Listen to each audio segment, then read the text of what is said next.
Good evening, everyone, and welcome to the May 23rd, 2023 meeting of the Abington Board of School Directors. I note the attendance of all board members with the exception of Mr. Muhammad. Please rise for the Pledge of Allegiance.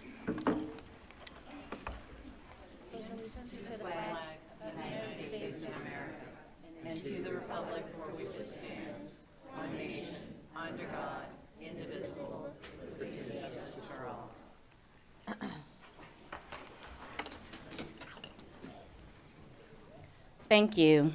The Abington Board of School Directors has convened this evening's meeting at the Administration Building, and the public is welcome. In consideration of the health and safety of the school community, this meeting is also being broadcast live on the Abington School District YouTube channel.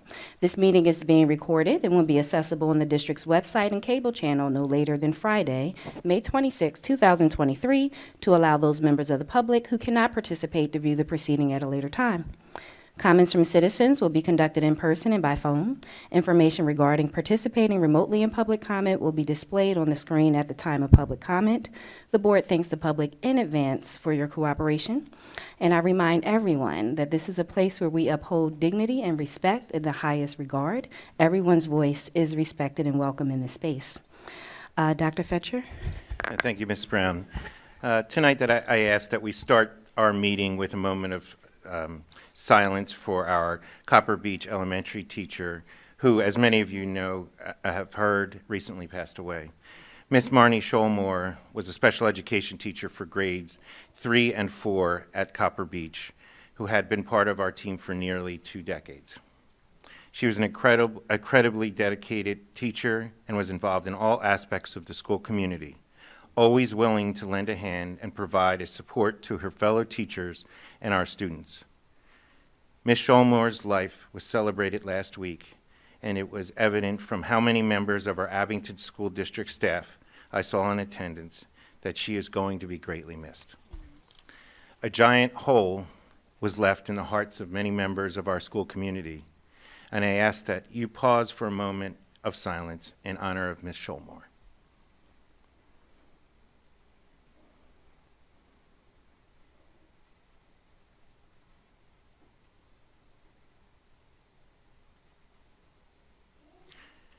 Thank you. We are so fortunate that Ms. Schollmore was part of our school community, and I thank you for taking a moment to join me in honoring her this evening. Thank you, Ms. Brown. No, thank you. Thank you so much. At this time, we'll open up with comments from my fellow board members. Mr. Allen? Nothing, thank you. Ms. Frazier? Welcome, everyone. Thank you for coming out tonight. Mr. Kay? Nothing, thank you. Dr. Mowry? Welcome, everyone. It's nice to see everyone here tonight. Thank you. Ms. Glasser? Yes, welcome, everyone. It's good to see you all. I also want to say that last week I had the opportunity to attend the first of 2 table talks that Dr. Fetcher hosted. I was very appreciative of all the families and teachers and support staff and administration that showed up. I thought it was a very useful hour and a half to 2 hours of our time in which we got to hear about the ways in which we can be improving, the things that we're doing well, and future plans for further improvement. So I look forward to continuing to have those conversations and think about the ways in which we can address some of the bullying and other things that are happening in our schools. I also look forward to attending tomorrow's bullying committee and hope to see more families there. And next week, I think it's next week, the May final 31st. series of table talks as well for the elementary schools. Thank you. Thank you. Ms. Fazy? Nothing at this time. Dr. Kleiman? Nothing, thank you. Dr. Fetcher? Ms. Brown. First, I'd like to speak a little bit about the table talk with our secondary parents and guardians from last week. Unfortunately, as many of you know, I had to reschedule 2 of our originally planned table talks, dates due to an unanticipated shoulder injury, which is doing great right about now. However, I feel that the conversations that we were able to have as a joint secondary group last week were fruitful, and I appreciate that more than 60 parents and guardians who attended. I appreciate the flexibility of the community, and for those of you who could not make the reschedule, This is something that we will plan to do on a regular basis, so this won't be the last opportunity for that. I've said throughout my time as superintendent that the best way to resolve issues when they arise is to have face-to-face conversations. And I think that this table talk event was an important step toward that goal. I will be sharing the outcomes of that meeting and that of the elementary school table talk in the next edition of my superintendent newsletter, Highlights and Happening, which is due out in June. Once again, please read the newsletter. It's exciting, riveting, and it doesn't take too much time, but it's full of information. A plug, please read the newsletter. But as a reminder, our elementary table talk is scheduled for Wednesday, May 31st, from 5:30 to 7 at Abington Senior High School. Also, I'd like to take a moment as a follow-up to some of our previous meetings, including our board meetings, to remind you that I have charged the Superintendent's Committee on Bullying Prevention with the task of revising the bullying policy and procedure. So we're looking at a rewrite and using multiple stakeholders for that policy revision to get input from our members of our community and our students as well. And one of the things that we are also doing in action step is to reestablish and train our bullying prevention ambassadors in each building. These are student ambassadors, and we are working to expand that program as well. We have something in place now, but we're looking to expand that to involve more students and the ability for our students to be trained to receive and work with other students from a student-to-student perspective. I've also authorized, there have been questions about our security positions in the secondary buildings. I've authorized an increase of our security positions in order to assist with the bathroom and hallway monitoring. The fulfillment of these positions are currently in process and will continue to do that based on availability as we approach the end of the school year. We're still trying to fill some of those positions. As we fill positions and get into June, it's not going to be too late for us to have more people. And then we will continue next year with looking at the needs of these two buildings specifically for those monitoring activities. We will also be examining the student offenses and discipline policy and procedure in an effort to update it and revise it. We will provide our parent community with more detailed descriptions on possible outcomes and consequences for various infractions. One of the topics that has come up repeatedly from parents is when a student does something, what happens? We cannot, what happens to that student? What are types of things that you're doing to address it?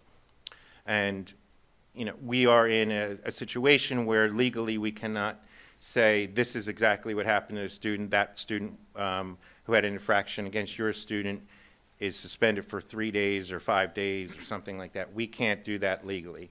However, one of the things that I spoke to some parents about and got feedback is the ability for us to say for this type of infraction, these are the various types of responses to that infraction, so that you have an idea of, if a student is bullied, these are some of the paths that we may take, ranging from things punitive to restorative in nature.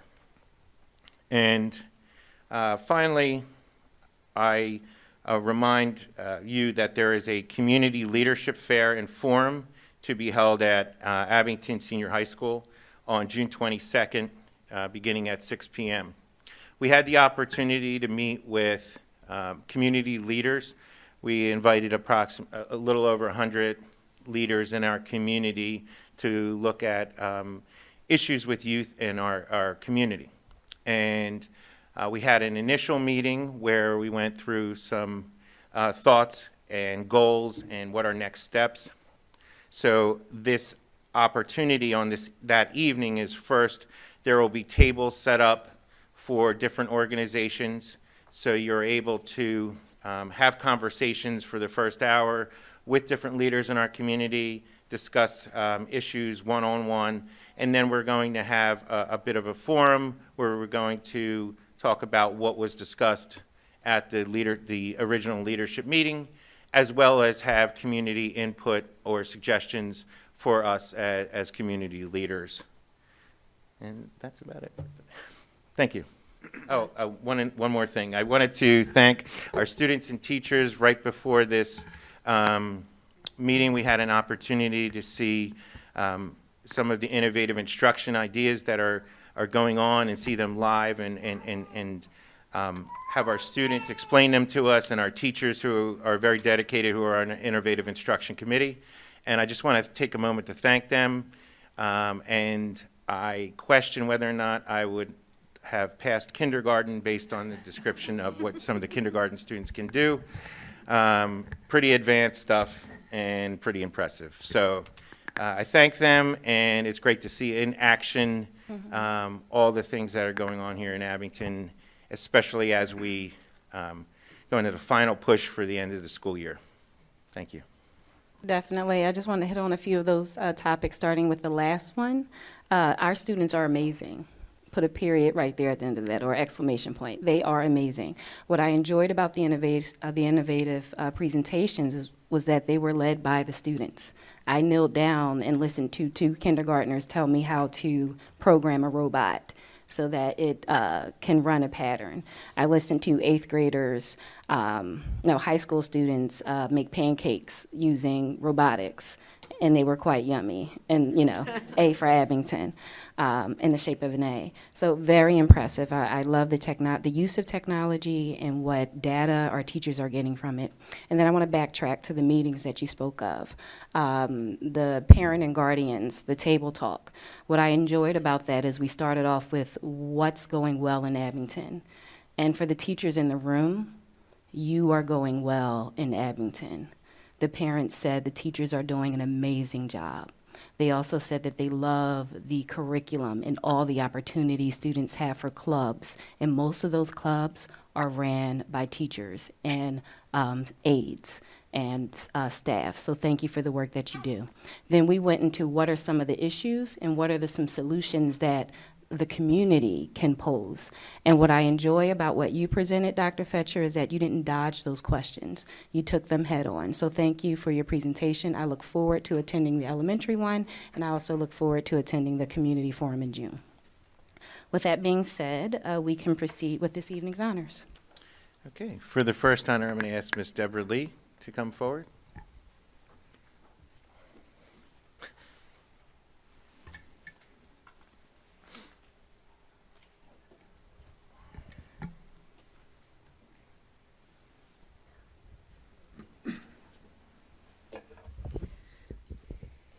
These are just a few of my partners in crime.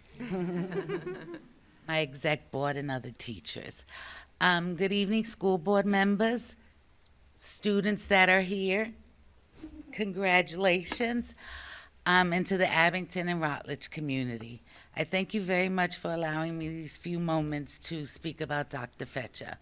Dr. Fetcher received the Montgomery and Bucks County Friend of Education Award this year on April 27th. I nominated him from the heart, so therefore I didn't write a speech for tonight because I feel I should speak to you from my heart. So much has changed since the pandemic. I know it was hard on all you adults, but it was far harder on all of our students. And our school board members, as well as Dr. Fetcher, gave the educators, and educators, I mean bus drivers, school teachers, psychologists, ESPs, all of us, cafeteria workers, all of us that deal with the children on a daily basis. You gave us the tools we needed to help our children get through the pandemic and then make up work and worry about their self and emotional learning. And you gave us all the tools we needed to be the best of the best. That's why A is for Abington, first letter of the alphabet.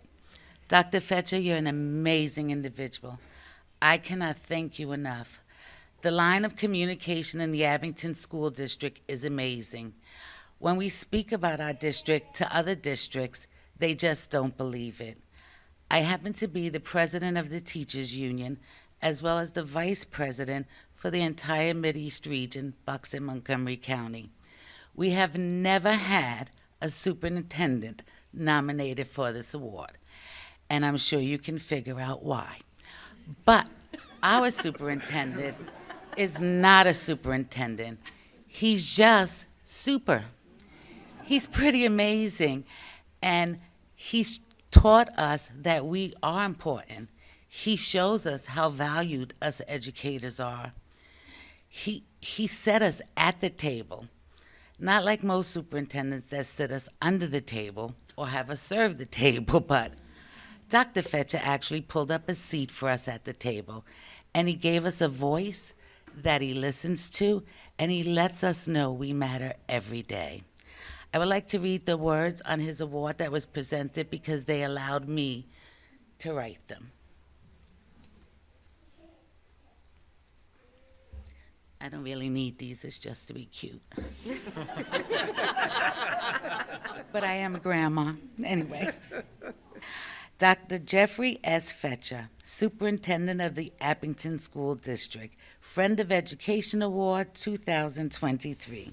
Presented with gratitude for your strong advocacy for the community, for modeling servant leadership to the students, and for fostering strong labor relationships with the staff of the Abington School District. Dr. Fetcher, thank you. We love you. We support you. We have your back if the other superintendents come for you. You hired. That's because you didn't want to give me what I wanted. That you caused yourself. But anyways, just saying. Ladies and gentlemen, I would like to introduce to you my superintendent, Friend of Education Award recipient, Dr. Jeffrey Fetcher.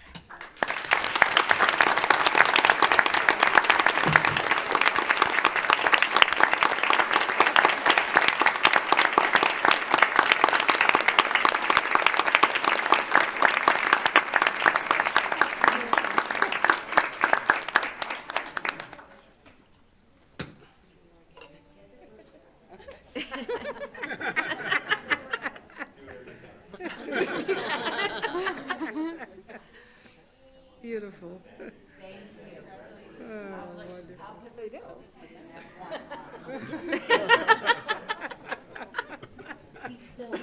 Attaboy.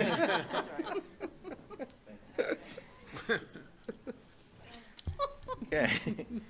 As I'm crying real tears, thank you so much, and well deserved, Dr. Fetcher. There was not one lie told. Thank you so much for all that you do, and you made history, right? Everyone does not receive that award, so well done. I just want to say that, I want to thank the AEA for, one, Debbie for the nomination, but also for what we do on a daily basis. And I think that, it's about conversation and coming to resolve on issues, and we don't always have the same entering opinion on things, and it's about making sacrifices and listening to each other and coming to solid, meaningful decisions with our students in mind. And I think that I know that I am fortunate to be able to work in an environment where we can have those conversations and make sure that things are in place for our students, and that's the priority here in Abington, and it's a priority of our staff and administration to work together to make sure that happens. So, thank you. Excellent teamwork makes. Thank you for all you do. Dr. Fetcher, please proceed with our Silver Pen Awards. Great. All right, thank you, Mrs. Brown. We recognize our fifth grade elementary students who have exhibited outstanding writing ability with our Silver Pen Awards.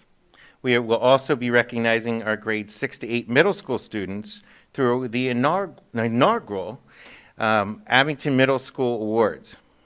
Ms. Janine Sack, our Supervisor of Literacy, will provide a brief explanation of the Silver Pens and Abington Middle School Writing Awards.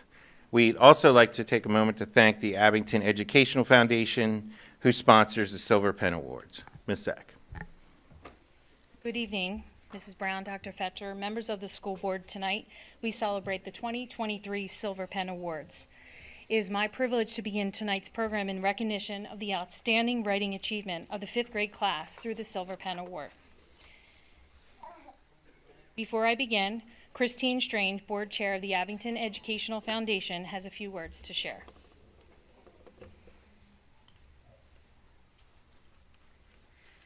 Good evening, everyone.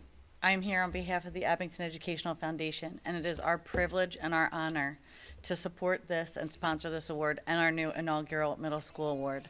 For those that do not know, Mrs. Hack will probably explain, but the Silver Pen Award has been traditionally an elementary award, so we were excited to continue to honor those middle school students with our shifting of the grade levels.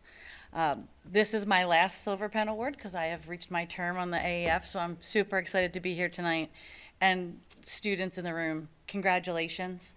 Continue to keep writing. You never know where it will take you. And let us keep reading it because it's fun. Thank you.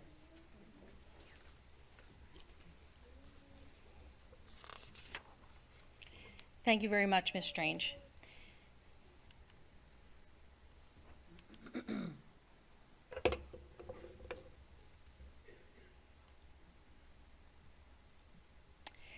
This annual award, which is funded and fully supported by the Abington Educational Foundation, is designed to recognize and reward outstanding 5th grade student writers in Abington's elementary schools.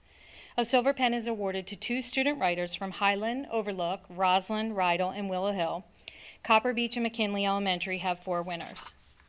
5th grade teachers selected and submitted pieces of student writing to a building level committee comprised of the principal and teachers.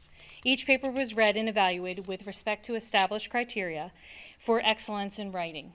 The papers are blind scored, and the students whose papers earn the highest ratings are being honored tonight and will receive an engraved silver pen and a certificate of recognition. In addition, their names will be added to plaques in each school, which have been provided by the Abington Educational Foundation. And now for the award winners.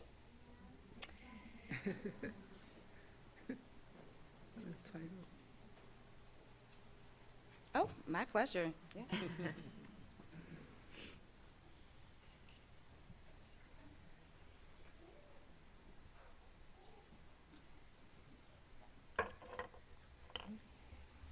From Copper Beach Elementary, the honor goes to 4 students. The first honor is awarded to Jackson Frederick for the story, The Horrendous Hiking Trip.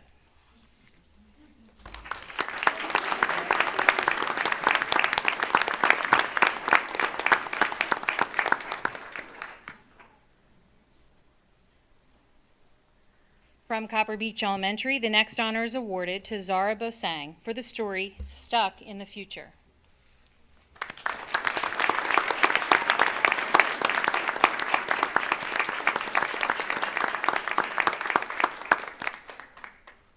From Copper Beach Elementary, the next honor is awarded to Tegan Clark for the story Down in the Basement.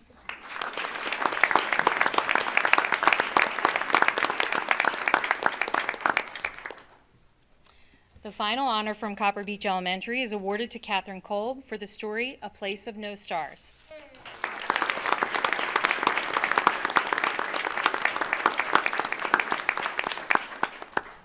From Highland Elementary, the honor goes to 2 students. The first honor is awarded to Grant Debevec for the story The Great Emu War.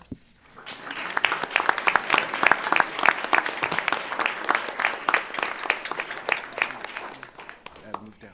The final honor for Highland is awarded to Sean Logan for the story Will's Story.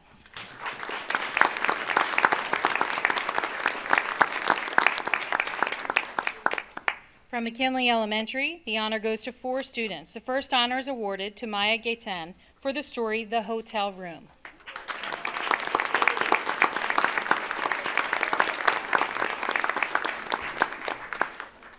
From McKinley, the next honor is awarded to Cecilia Vietz for the story Estelle Blanchette, Where the Story Begins.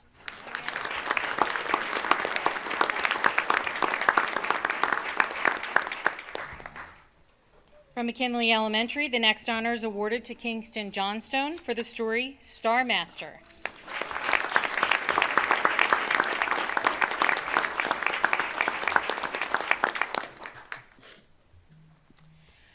The final honor for McKinley Elementary goes to Ava Miley for the story The New Girl.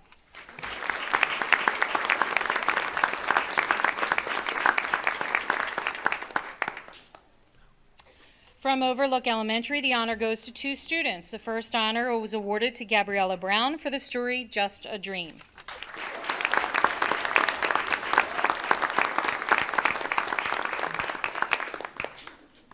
From Overlook Elementary, the final honor goes to Margaret Westmoreland for the story A Hike Through Trouble.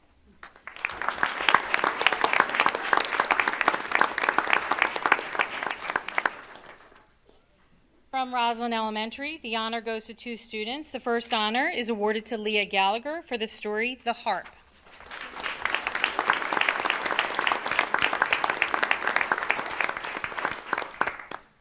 From Roslyn Elementary, the final honor goes to Ruby Gradwell for the story Dark Moon.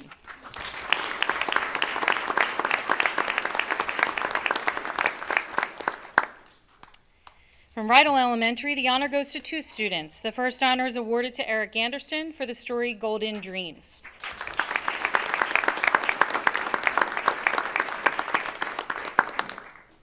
From Rydell Elementary, the final honor goes to Frances Grace for the story Raina's Rock.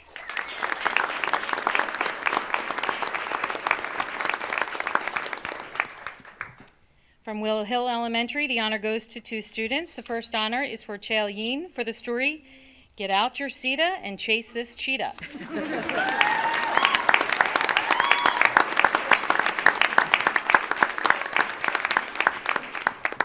And the final honor for Willow Hill Elementary goes to Tegan Reimhold for the story Brooklyn and the Science Projects.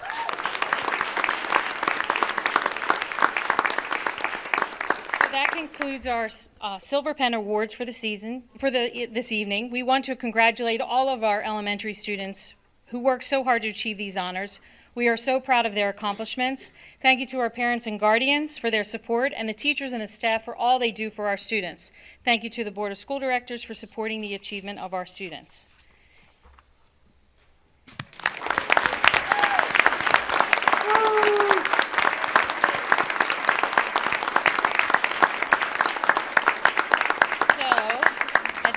At this time, we would like to invite our Silver Pen awardees and their families to move out to the steps. There will be a group photo out on the steps. Before you go, I just want to take a moment, and if anyone wants to take a moment to just, first, congratulations.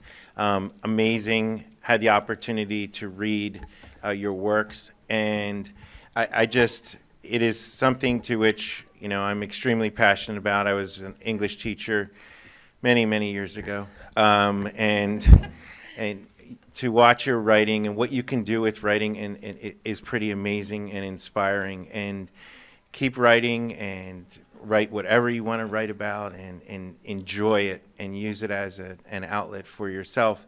And you will see that it will be one of the biggest strengths that you will acquire that will help you with life. And I just want to take a moment to congratulate all of you.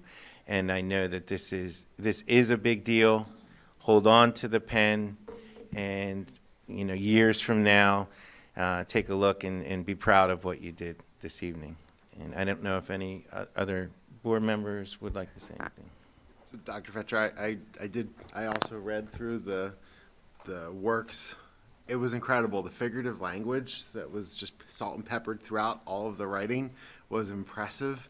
I often had to look back to what grade level. I'm like, what grade level is this student? And I'm like, I'm blown away. I don't think I'm confident that I don't have the ability to write like you do, and that is such a talent, and be proud of it. And the parents in the room, like, if you haven't read, even if you read obviously your own child's, but one of the other students up here, you should read everybody's work. It is just absolutely amazing, and I'm excited for you all to receive this Silver Pen Award. If I could just say something too. So I graduated in Abington, from Abington in 1985. Yeah, it actually existed, 1985. Living history right in front of you. But what I wanted to say is, so I started writing when I was in Abington, and I loved writing. I had a lot of creative writing teachers. It was a lot of fun. And then when I got out, I worked for my college newspaper, and then I did freelance writing, and then I became an editor, and then I edited a bunch of magazines, and I write children's books and things like that. So you can do this. Heck, if I can do it, you guys can do it. And if you love writing, if it's important to you, you enjoy it, you know, this could be the beginning of something awesome for you. The way that you and these stories convey emotion and thoughts and perspective is just phenomenal, like Brian said. And I think that whatever you do, just enjoy it, have fun with it, you know, make it a part of who you are, and tell your own story. You guys have done a great job, and if this is your first award, hold on to it, because when you get older, man, this award's going to be a lot of fun to look back at and know this is where you started. Thanks for coming.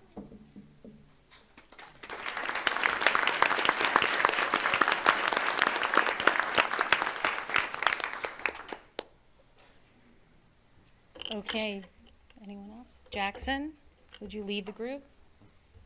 Thank you. You're gonna go outside to the steps. Follow the lady with the camera. Please.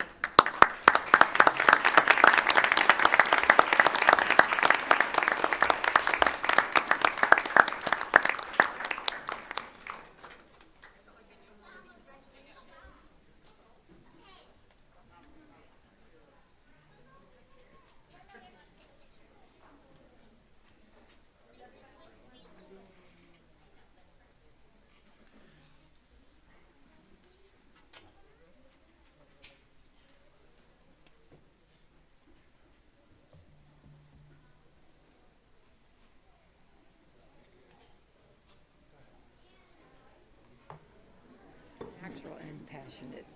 That's the key. They go hand in hand. Thank you.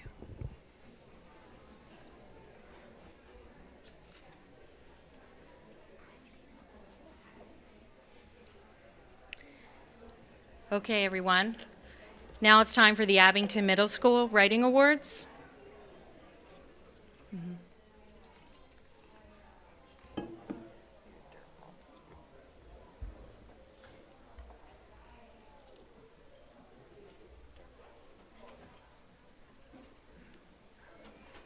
Thank you very much. So, this inaugural award, which is funded and fully supported by the Abington Educational Foundation, is designed to recognize and reward outstanding 6th, 7th, and 8th grade student writers at Abington Middle School. The school-wide award recognizes excellence in 3 different writing forms: narrative in grade 6, poetry in grade 7, and persuasive essays or speeches in grade 8. English language arts teachers selected and submitted pieces of student writing to a building level committee comprised of administrators and teachers, and each paper was read and evaluated with respect to established criteria for excellence in writing. Each paper was blind scored, and the students whose papers earned the highest ratings are being honored tonight and will receive a certificate of recognition. They will receive a special recognition pin at their team award ceremonies. In addition, their names will be added to plaques in each school, which have been provided by the Abington Educational Foundation.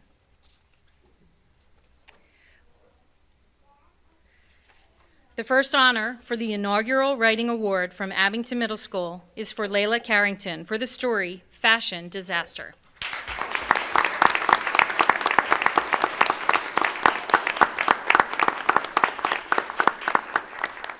The next honor from Abington Middle is Elsa Riddle for the story Hide Sickness.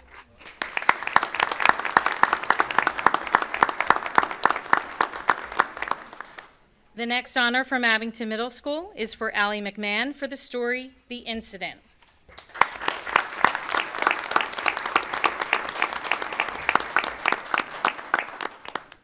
The next honor is awarded to Katherine Shanahan for the story The Darkest Secret.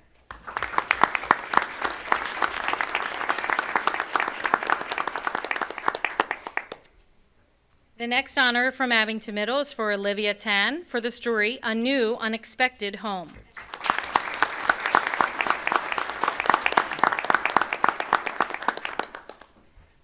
The next honor from Abington Middle is for Kai Orner for the story Overnight Chills.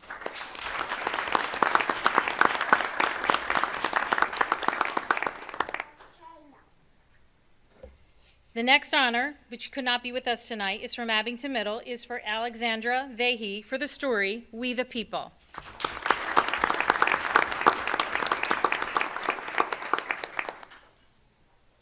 The final honor for grade 6 goes to Abigail Richmond for the story The Yellow and Blue I Thought I Knew.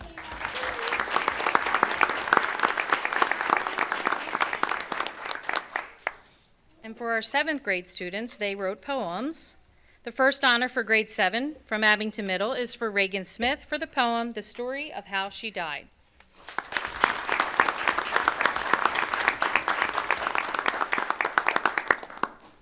The next honor from Abington Middle is for Mia Benedict for the poem Lost in Your Words.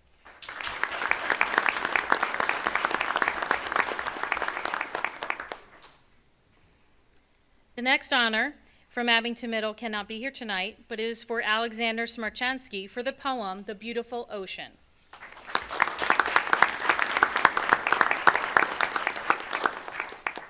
The next honor from Abington Middle is for Tierney Wirtz for the poem The Meadow.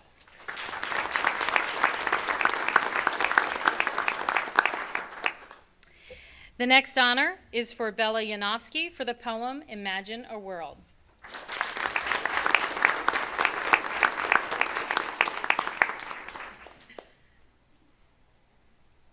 The next honor from Abington Middle is for Mariam Tamas for the poem The Ocean's Heart.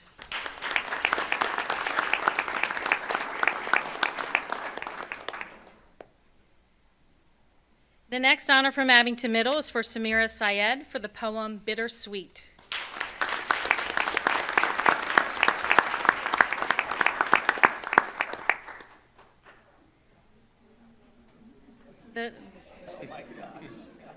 The next honor from Abington Middle is, and she could not be here tonight, is for Layla Siplin for the poem Too Tired.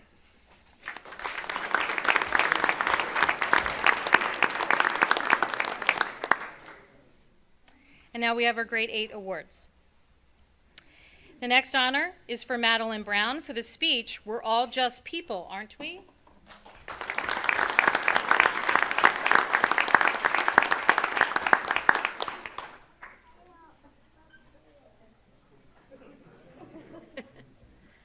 The next honor who could not be here tonight is for Kayla Tuttle for the speech, Fixing the Courts.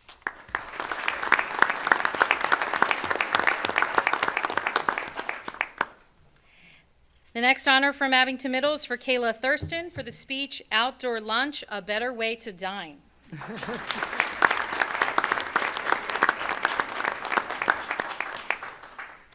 The next honor from Abington Middle is for Jacob Hong for the speech, A Call for Justice.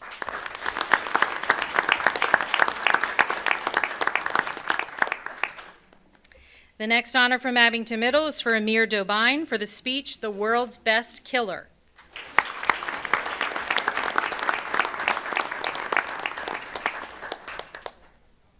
The next honor from Abington Middle, who could not be here tonight, is for Oak Neske for the speech, Creative Classwork.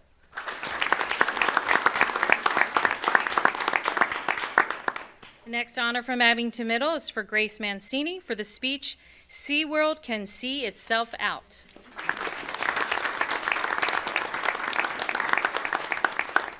And our final honor, who could not be here tonight, is for Samuel Richmond for the speech, The Most Underrated Sport.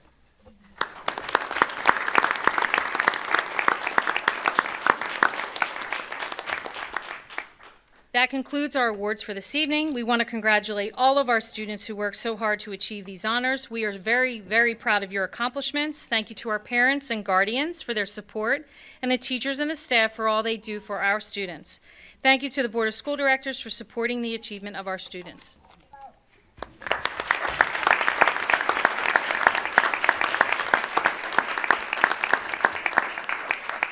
To our students, on behalf of the school district, want to congratulate all of you for your hard work in this achievement and the fact that you are the first ever group to receive this award is historical, and you should be proud of yourselves. So let's make sure we give a round of applause.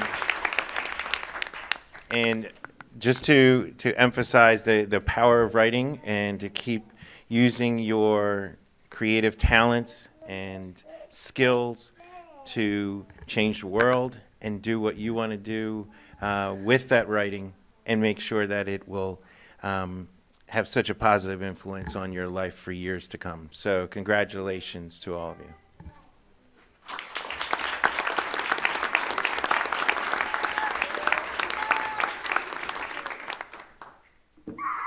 So I'd just like to say, your literary brilliance was impressive in reading your work. I hope your pens never run out of ink and you keep writing. Your words, as Dr. Fetcher said, matter and are powerful and can improve and change the world. And your work was impressive going through it. So thank you for sharing that with all of us. Go on ahead.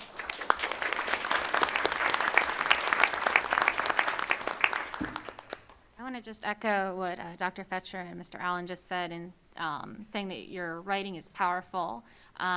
We've shown that your writing can go ahead and it can inform people, it can tell a story, it can make people feel, and it can even influence people's minds.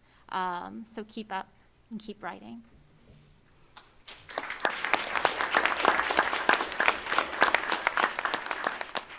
One last thing to share. All of our award winners will be invited to a Writers Guild in June, and so we will have a local author share their publishing experience with them and kind of learn from the craft of one of our authors in the district. So I wanted to share that with you.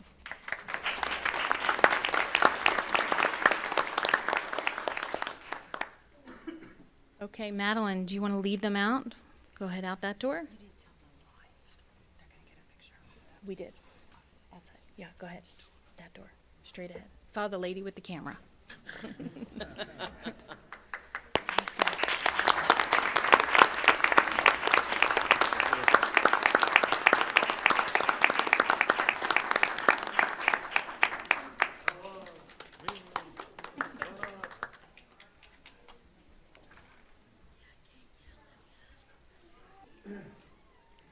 Thank you, and I believe that concludes this evening's honors. Yes, Ms. Brown. Excellent. Can we proceed with this evening's orientation? Yes, Ms. Brown. Tonight, I'm going to ask Dr. Tony Butts, Director of Teaching and Learning, Ms. Laura Nama, Assistant Director of Secondary Teaching and Learning, and Dr. Stephanie Viola, Assistant Director of Elementary Teaching and Learning, to review instructional materials that are proposed for the adoption for the 2023-2024 school year.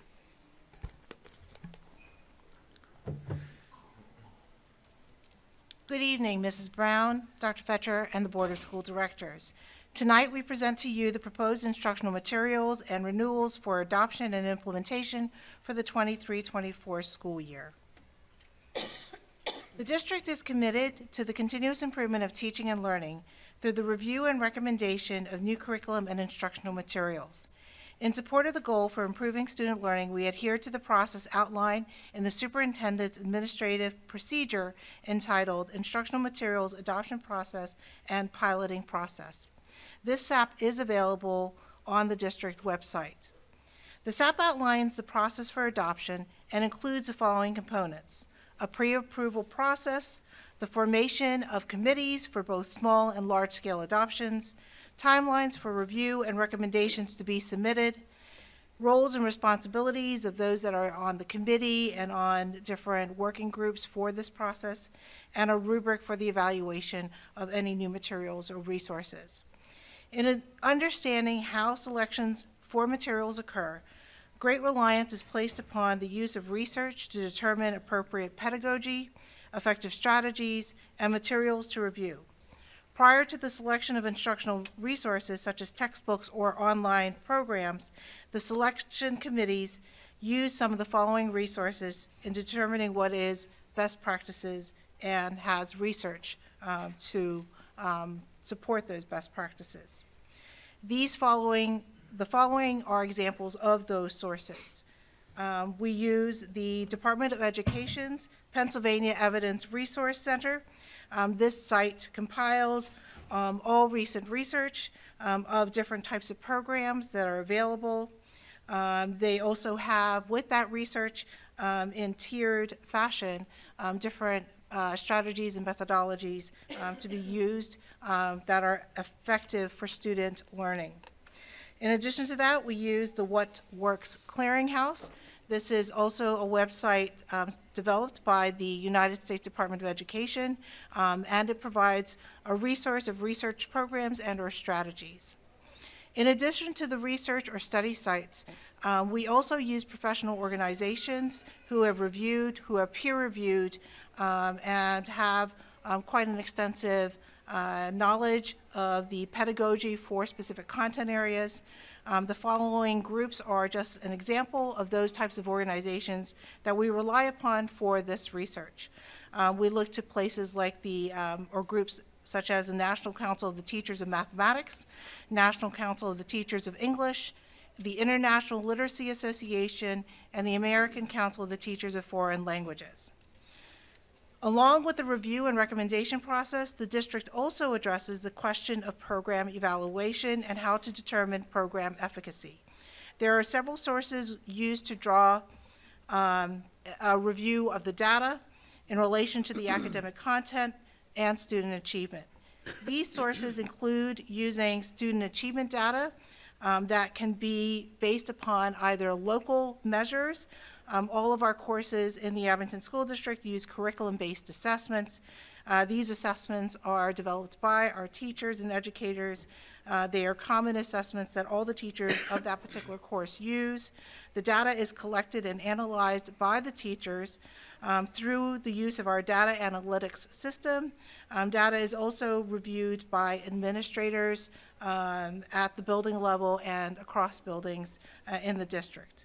Student achievement data can definitely show how effective our students are learning. In addition to that type of data, we also use state and national measures. In this particular case, we look at how our students are doing in comparison to state or national norms. Another way that we measure program effectiveness is through looking at fidelity of program. Fidelity means how closely we are using the programs as they have been prescribed in any kind of research study or usage by the publishers. And in this particular case, we would look at things like instructional minutes and usage of the program by students or by teachers.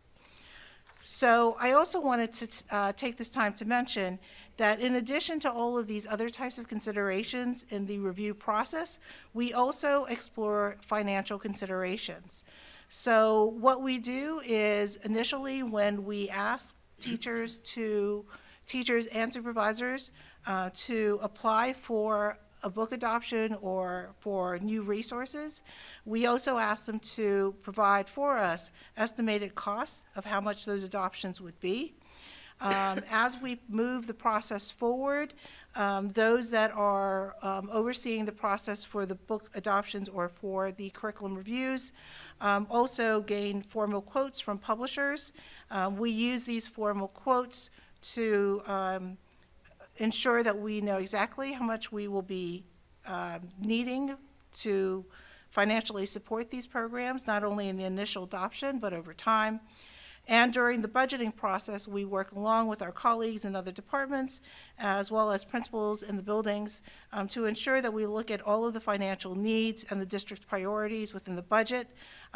Although this is a challenging process and discussion, we try to look at all different considerations as we prioritize all of these different competing interests.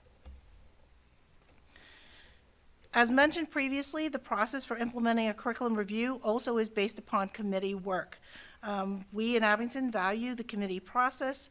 We want to ensure that we've got multiple stakeholders working within our committees.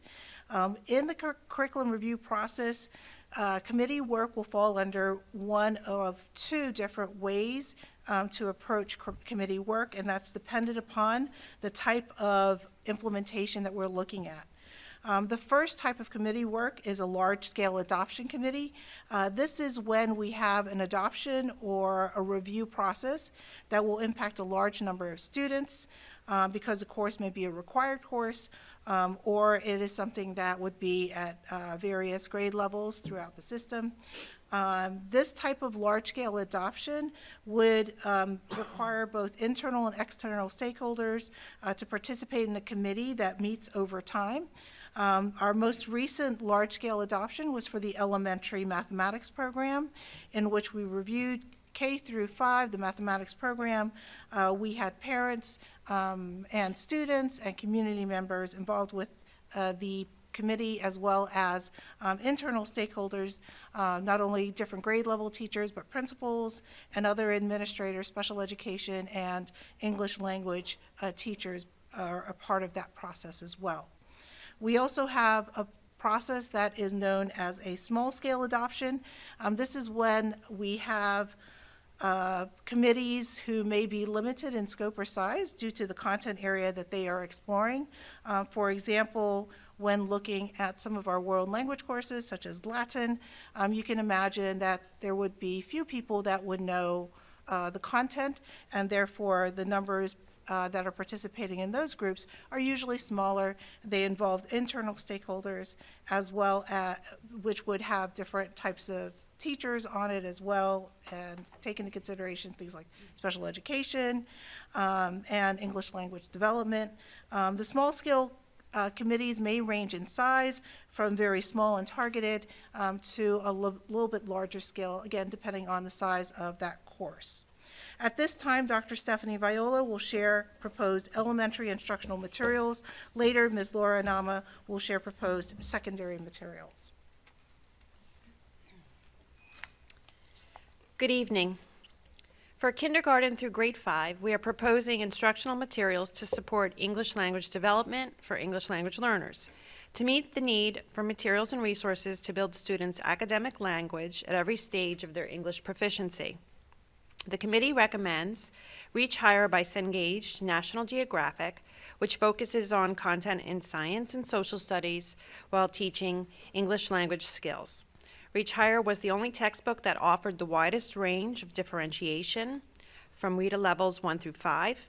In the USA is recommended for newcomers to support English learners newly arrived to the country with limited English skills. Reach Higher gives students the opportunity to demonstrate language, literacy, and content mastery. Activities are geared toward younger ELs with extended writing projects to build literacy practice, English, and extend listening and speaking skills. For kindergarten through grade 5 in health, we propose Kids Health in the Classroom by the Nemours Foundation, which provides online health-related lesson plans for pre-K through grade 12. These lessons and resources are aligned to the National Health Education Standards and include teacher guides on topics such as the human body, health problems, and a personal health series. At this time, Ms. Laura will continue with the secondary adoptions. Thank you. Good evening, everyone. At the secondary level, we're proposing updating resources for several of our core and elective courses. Within our business department, we're looking at a program called Future Smart, which is a tool that can enhance our current financial literacy lessons taught within the Pathway to Success class at Abington Middle School. This is a free online financial literacy program for students in 6 through 8 that uses a story-based narrative and interactive exercises to help students learn to make real-life decisions about their personal finances, as well as how to achieve important goals around saving money, future education and career planning, and budgeting. In mathematics, we are recommending Envision Algebra 1. This program will follow the grade 6 and 7 Envision Math series and lead to a new updated algebra program for students entering grade 8. This program is recommended based on the focus on conceptual understanding, ability to personalize instruction to meet the needs of all learners, and the capability to integrate with the Google Suite. In addition, it's important to note by adopting Envision Algebra 1, which is part of a larger series that we adopted for 6 and 7, students are able to go forwards and backwards through time. And so if a student does need to go back into something that they didn't master in 7th grade, they would be able to do that. And we will be able to make sure students know all of the grade 8 PSSA eligible content and the Keystone eligible content. In science, the district is recommending adopting Campbell Biology 12th edition. This is an updated version of the current text we use in AP Biology, or Advanced Placement Biology. It's one of the most universally accepted college-level biology books in the country. As a former AP Biology teacher, I can tell you that I not only used this book when I was in college, but I taught with it myself about 10 years ago, so it's a very popular book. The committee charged with reviewing this resource found the organizational structure easy to follow. It offers great examples, and it's known for its illustrations that help students understand very difficult topics. We're also recommending the expanded use of the Project Lead the Way platforms. These platforms are currently used within courses that we offer at the high school, and we were able to expand the use of them for the biomedical pathway. This will be to implement it in the new medical interventions course that we're offering next year. And for the engineering pathway, it will be used in the environmental sustainability course. In social studies, the district is recommending the adoption of World History Interactive. The committee found the text to have a true world perspective and primary sources from diverse perspectives. The text is well organized into themes and chunked to make it accessible to students at a variety of reading levels. We are also recommending expanding the use of street law. This is a book that we adopted last year when we implemented a new course called Introduction to Law and the Legal System. And we are recommending that this book be adopted for a new Law and the Legal System civil law course. Essentially what would happen with this textbook is it would be used, the second half of the book will be used for the second law class. The committee that adopted it last year and wants to expand the use of it this year really finds this book engaging. They have found that it has been very effective this year. And they found that the content is very age appropriate, which can be difficult to find in a law book because sometimes they can cover topics in detail that we don't necessarily want to cover at the high school level. Finally, we are recommending 2 small adoptions to support our Latin program. A Little Book of Latin Love Poetry provides poetry selections in authentic Latin on one side with opposite page vocabulary and reading support in English. And also an online program called Lunima, which is an online program that provides interactive exercises for students to help prepare them for the AP Latin exam. Now I'm going to turn the presentation back over to Dr. Butts to talk about our annual renewals.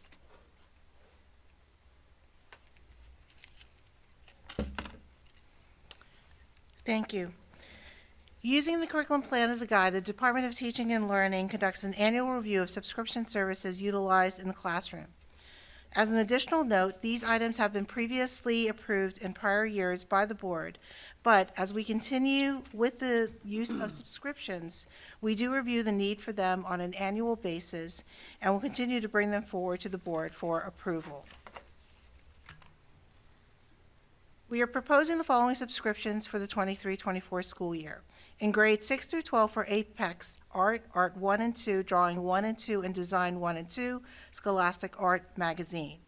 In English Language Arts and English Language Development, or ELD, we are proposing in grades 6 through 12 Scholastic Scope, in grades 6 through 8 Membeam, and in grades 2 through 12 Newsella and Quill. We are proposing the following subscriptions in grade 6, General Music, Music Alive, in grades K through 5, Music Play Online. For STEM, we are recommending Project Lead the Way in grades 7 and 8 for the STEM 1 and STEM 2 courses. For science, we are recommending 9 through 12 Engineering Essentials and Principles for Engineering from Project Lead the Way. We are also recommending for grades 9 through 12 Principles of Biomedical Science and Human Body Systems from Project Lead the Way. For special education programs, we are recommending the following subscriptions. For grades 6 through 8 in Reading and Language Arts, Scholastic News. For grades 6 through 8 in Science, Science Spin. For grades 6 through 12 in Science, Science World. For grades 6 through 12 English Language Arts, we are recommending Scholastic Scope. For grades 6 through 12 in Art, we are recommending Scholastic Art. For grades 6 through 12 in English Language Arts, New York Times Up Front. And last, we are recommending for grades 6 through 12 English Language Arts, Action. This concludes our presentation this evening. We welcome any questions at this time. Thank you. Questions or comments from the board? I'm wondering if there's an addition for the Reach Higher. Reach Higher, although it's geared towards grades 1 through 5 for the ESOL population, I'm wondering if there are any for middle school and high school. I am going to turn this over to Ms. Anama. We have actually adopted at those levels, and I believe it is National Geographic. Yes, we actually adopted those the program changes name, but it's the same publisher. So at the middle level, it's called Insight, and at the high school level, it's called Edge. And we adopted those last year. So if this adoption is approved, we'll have all new ELD materials over the last 2 years in the district. Thank you. I have a question actually I have a couple questions about Project Lead the Way. That's currently being funded by a grant, is that correct? We use grant funding to fund the professional development that our teachers get in order to teach the course. However, the district funds pay for equipment that might be needed in those courses. So for instance, just like because they are science courses, it's very common to buy like microscopes, or some of these courses have electrophoresis equipment and things like that. So that does come from the district budget. And the district also pays for that subscription. So part of the annual renewal, there is a subscription at the middle school and at the high school level. And how much is that? The middle school subscription for the Gateway program is $950 a year. The combined subscriptions for the two pathways at the high school, I believe, are $5,400 a year. The engineering one is slightly more expensive than the biomedical one, but I'm blanking on the price breakdown. But I think it's $5,400 combined. Dr. Melchor, do you have that number? Yeah, it's, Ms. Anama is correct. It's $5,400, $2,200 for the biomedical, and $3,200 for the engineering. Do we have any data about the efficacy of these programs for our students? So the programs are still relatively young. So at the high school, we're only in the second year of implementing the program. At the middle school, we have been using design and modeling for a little bit longer, 3 years. We have seen, so within design and modeling, we have surveyed students about how they enjoy the class, and we have seen that engagement in the STEM classes has increased since we've used it. The teachers have expressed that they find the program engaging as well, and have seen that as well with students. And we have noticed that, so those programs feed into the high school, and we have noticed an increase in enrollment in STEM courses at the high school. So we have that level of evidence.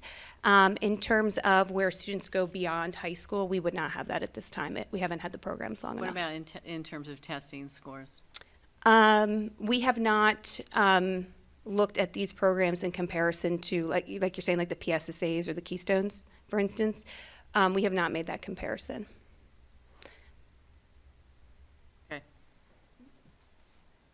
Any additional questions or comments? I have a few questions. So you were speaking about the efficacy and fidelity, and you were speaking to student achievement data. Are you speaking about it after implementation, or is there data from other school districts that would suggest the programs you've chosen? So, really good question. Prior to actually beginning the process, or at the beginning of the process, I should say, for curriculum review, we do ask all of our teams, our committees that are working on curriculum review to make sure that they go to a number of different websites that have collected research-based, peer-reviewed information on the efficacy of programs in relationship to student achievement. So those two sites that a number of school districts use are the What are the What Works Clearinghouse from the U.S. Department of Education, and the Pennsylvania Department of Education has one that is the Evidence-Based Resource Center. And so it is there that we look at the different programs. So for example, in our most recent elementary math adoption, we looked at the different programs, and we only brought forward programs for consideration that have achieved the highest level of peer review or student achievement data in a peer-reviewed process. And so the investigation of student achievement data really begins at that part of the curriculum review process.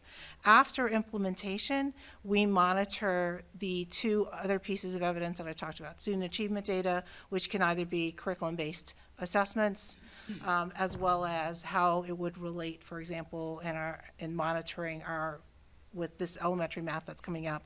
Not only we would look at the unit tests that are occurring with elementary math, but we would also look at iReady, our assessment, benchmark assessment at the elementary level, as well as other assessments like the PSSA or other types of standardized tests that we could bring in for work with our students. So it's really before we look at programs, and that really becomes a filter in a way. We filter out things that do not get high ratings.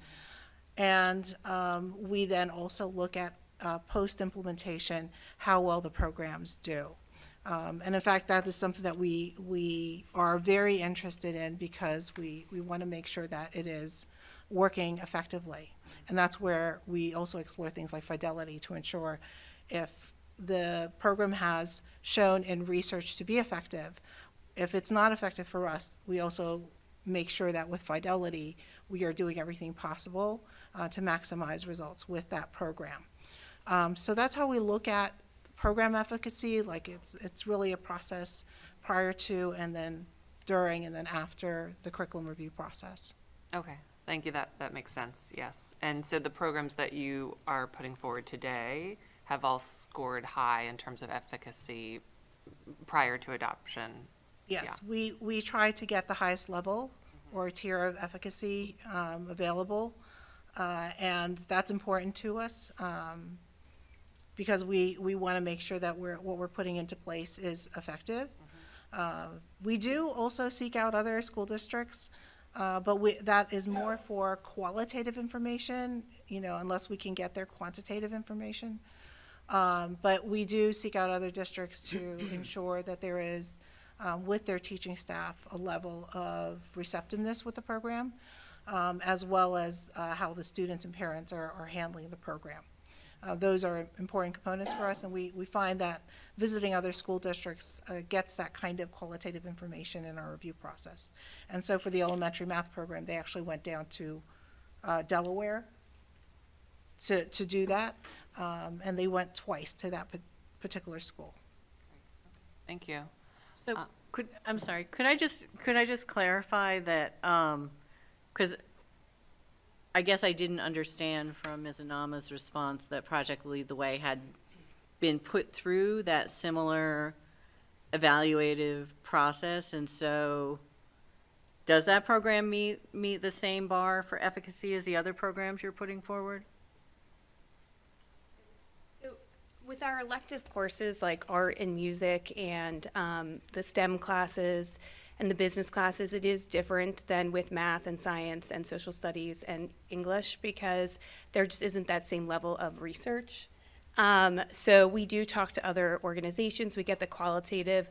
We do as much quantitative as we can. Often with electives at the high school level, we say kids vote with their feet. So we really do look at how are the students' experiences, what are the students signing up for, is that overall experience good? So that's often what we're looking at. So when I spoke to Project Lead the Way, I was stating that we have seen increase in enrollment, we've seen increase in engagement, we have happy students, we've been asked by students to add additional courses, which we've looked at. So as we add electives and we look at elective products, that's often what we are looking at. In some cases, we are able to take an elective class and look at did it impact kids' scores? But not all courses translate into PSSA results or Keystone results. It's just not necessarily the way every course works. Do you want to say more? Any additional questions or comments? Yes, I had a few more. Can you talk a little bit more about the internal, external stakeholders that were on the committees? I know that when you talked recently about the math adoption that we did at the elementary school, teachers seemed to have a strong involvement in that. And so I'm interested to know a bit more about the teachers' involvement in the recommendation of these things. Especially for these large-scale committees, because the impact size is so great of the discussions that are taking place and the determination of the program, we want to make sure that, for example, in this particular case with elementary math, all buildings are represented, all grade levels are represented, different departments, not only the homeroom teachers, but also the English language department, special education is part of that discussion. Administration is part of that discussion. Parents as well as community members are invited to the meetings as well. I'm going to ask Dr. Viola to speak specifically about the engagement of our teachers as well as those committee members, everything from the completion of survey to healthy discussion and debate groups that were continuous throughout the entire process. As you can imagine, elementary math engenders quite a bit of heavy and serious discussion, especially about pedagogical stances on how one best teaches elementary math. And she can also discuss, the types of visitations teachers were involved with. So our teachers were very much engaged in the process and really were, I think, well represented throughout their thoughts, their ideas. When they looked at these programs, they truly placed themselves in the positions of how would it be to teach these programs in the classrooms. And they were not shy about letting us know their opinions, and it's in a good way because they were so vested in this process. So Dr. Viola, if you could share the specifics of how they were engaged. Dr. Butts really shares many of the things that we went through when we did this large-scale adoption. Obviously, at the elementary level, when we look at materials for our core subjects, we are affecting thousands of children in 7 different buildings. This particular committee lasted over a year and a half, and we had the support, obviously, of Dr. Fetcher and many of the departments to enable us to really take our time and do a thorough review of quality programs that were out there. We did do many visitations, not only to see the program that we ultimately recommended for adoption, but other programs that were highly rated. When the year ended, when our first year ended, we actually came to the table with Dr. Fetcher, Dr. Melchor, and the committee wasn't satisfied that, the final choice should be the choice. So we extended, and we were fortunate to be able to do that. But they drove the teachers that were involved, the parents that were involved. They really drove they made the decisions about which programs we would review, and helped us extend and showed desire to do the visitations. I mean, Delaware was a fun trip, but it was far. So it was a really exciting time, and I would say, in my experience with district, that most recent one was a really good experience, I think, for all involved. And I feel like we are I just want to add prepared. a component to that wasn't stated, in that the committee was one group of people that worked together throughout this process. At the end of that process, we also wanted to ensure that members of the staff and teachers who were not part of that committee also had an opportunity for some say within it, because it's such a large adoption. And with that, the materials for 2 different series were in each of the schools so that teachers could review the materials, provide written feedback on the materials, and we were able to take that information and reflect on that and to see which program was supported. Often, if there's an interest in a subject, for example, mathematics, the people who would like to be on the math committee are the people who that's something that's very important to them, mathematics. But we also have people that language arts is their talent, but they're also teaching mathematics at the elementary level. And it's important to get everyone's feedback, whether it's an innate skill set or whether it's something that the materials truly drive and work with the teachers to drive to help them deliver instruction. Thank you. I have three more questions. Can you talk a little bit more about the K through 5 English higher reach program? So it's my understanding that this is going to replace whatever the current model is. So in that transition, how do you make sure that it's sort of a seamless transition, because there may be things that were taught last year that may be a bit different in how is taught with this new program?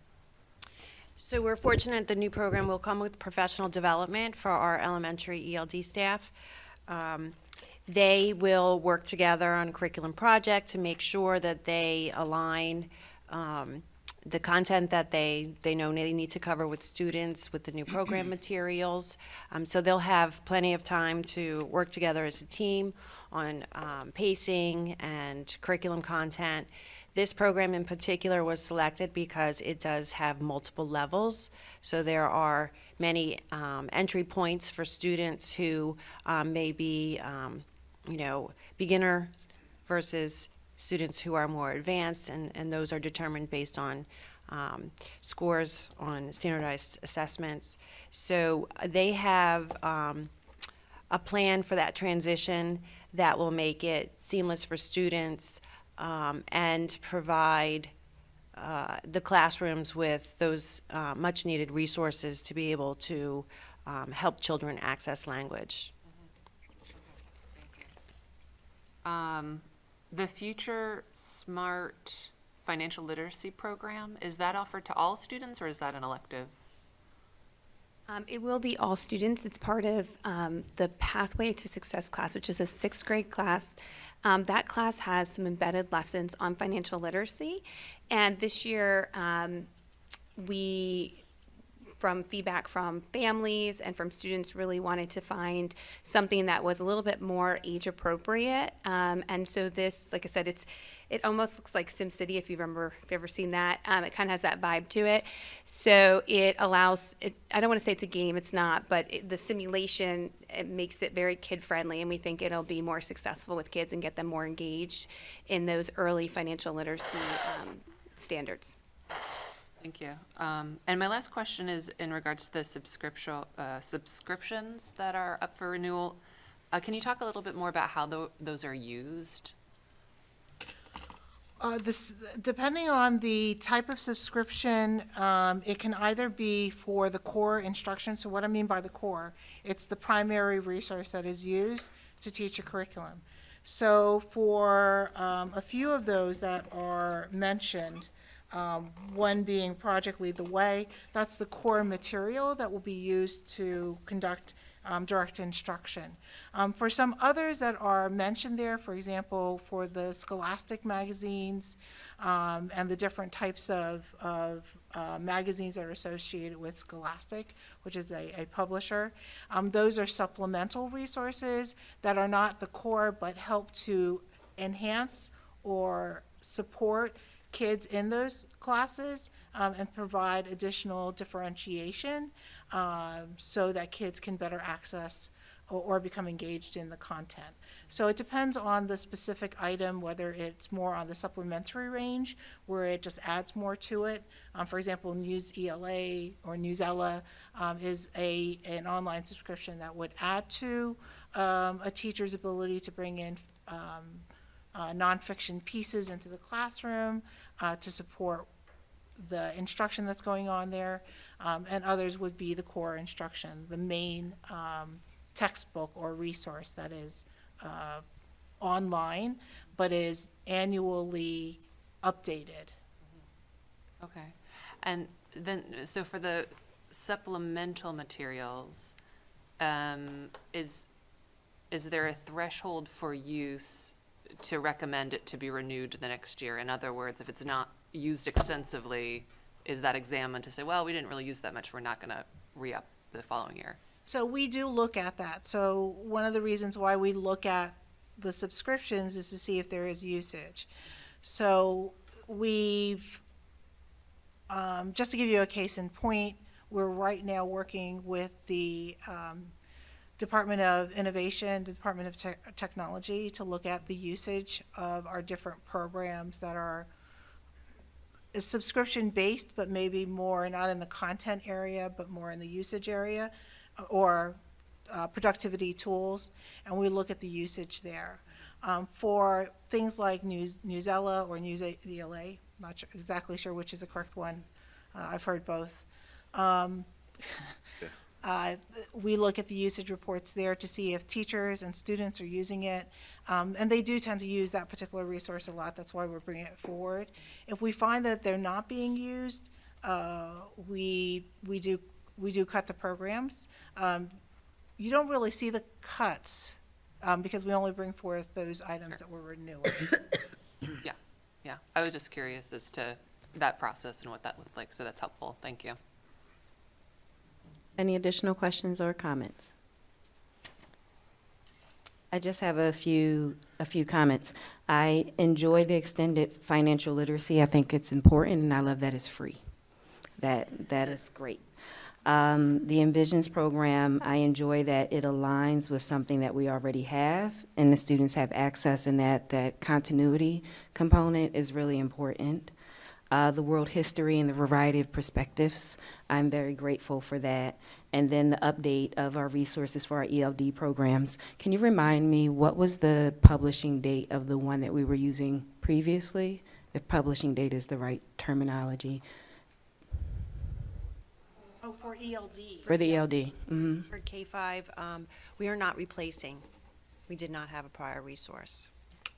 This is not replacing another resource. This is creating a resource.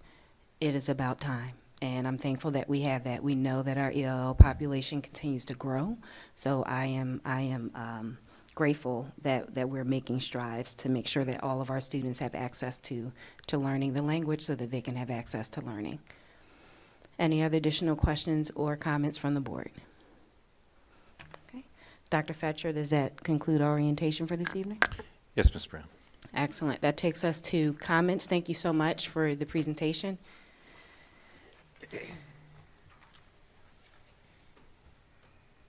And your thorough explanations, including quoting prices off the top of your head. That takes us to agenda item number 4, which is comments from citizens. Comments from citizens are being conducted both in person and by phone. The phone number to participate in public comment is 267-715-3717 and is featured on the screen at this time.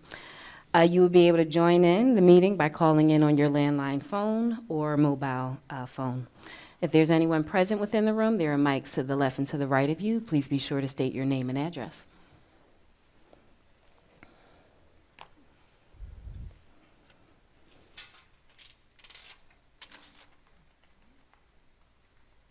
Hi, my name is Carol Fulforth. I live on the Fairway in Jenkintown, and thank you for letting me speak tonight. I came here tonight to inform the school board of the challenge I'm having regarding donating a book to Copper Beach Library called She is She.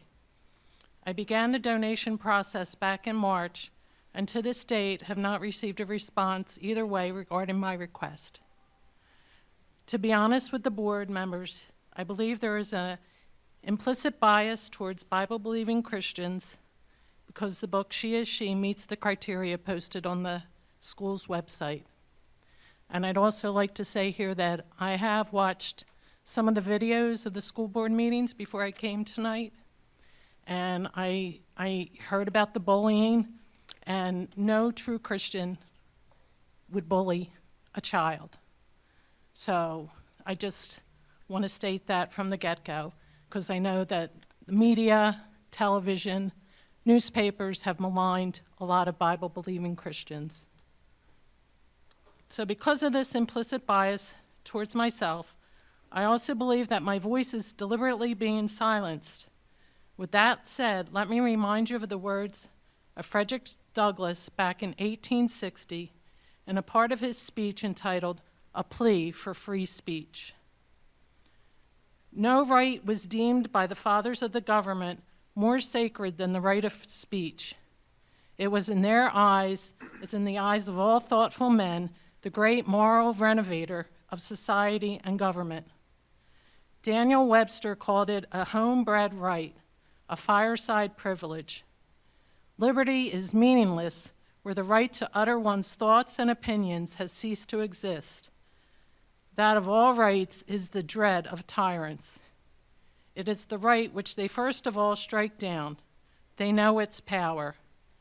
Thrones, dominions, principalities, and powers founded in injustice and wrong are sure to tremble if men are allowed to reason of righteousness, temperance, and of a judgment to come in their presence. He goes on to say, equally clear is the right to hear. To suppress free speech is a double wrong. It violates the rights of the hearer as well as those of the speaker. It is just as criminal to rob a man of his right to speak and hear as it would be to rob him of his money. Thankfully, in time, sanity prevailed and slavery was abolished, and human life was once again affirmed, as well as it should be. All human life has intrinsic value because we are made in the image of God, our Creator. To accept into our elementary school libraries the book, She is She, is not denigrating to the transgender community as many would like you to believe.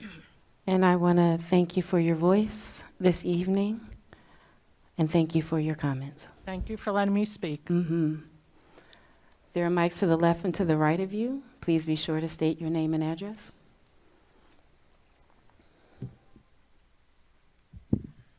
Good evening, ladies and gentlemen. Joe Rooney. I live in Ardsley. First, for folks in the room, whatever, happy Mother's Day. It's occurred since the last meeting. I hope it was a wonderful day for all you ladies. The second one is, and I want to make sure I say this right, I think the board did a great job asking the questions about the curriculum changes and stuff. And Ms. Maurer, he answered several, or asked several of the questions that I had just from looking it over. So I thank you all for doing that, and they were very instructive answers. I have a couple more, if I can ask. I don't know if you guys are going to answer me or not, but with the K through 5 health standard that was put up there, it says it's from the Moore Foundation. I tried to look it up. It said it was free online. I don't know if that was true or not.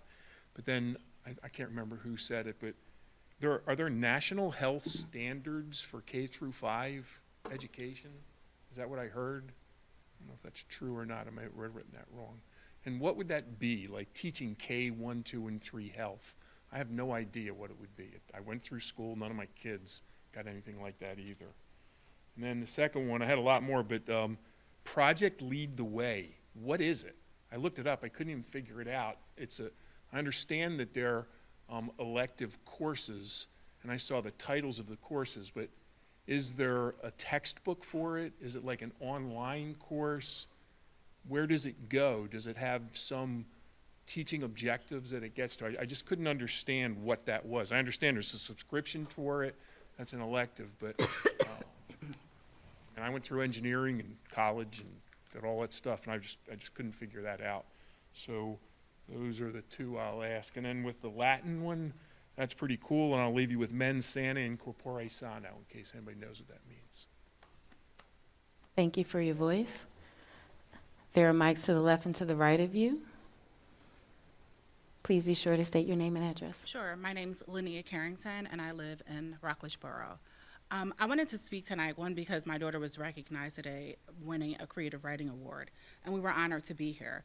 But I also wanted you guys to note that when you placed my daughter's photo up on the screen, it didn't reflect who she was as a person, because on her first day at Abington Middle School, she was bullied. So her very first day, we got a call from the counselor, because the counselor said, Layla says she wants to die. I said, that could not be so. I have the sweetest child you will ever meet in your entire life.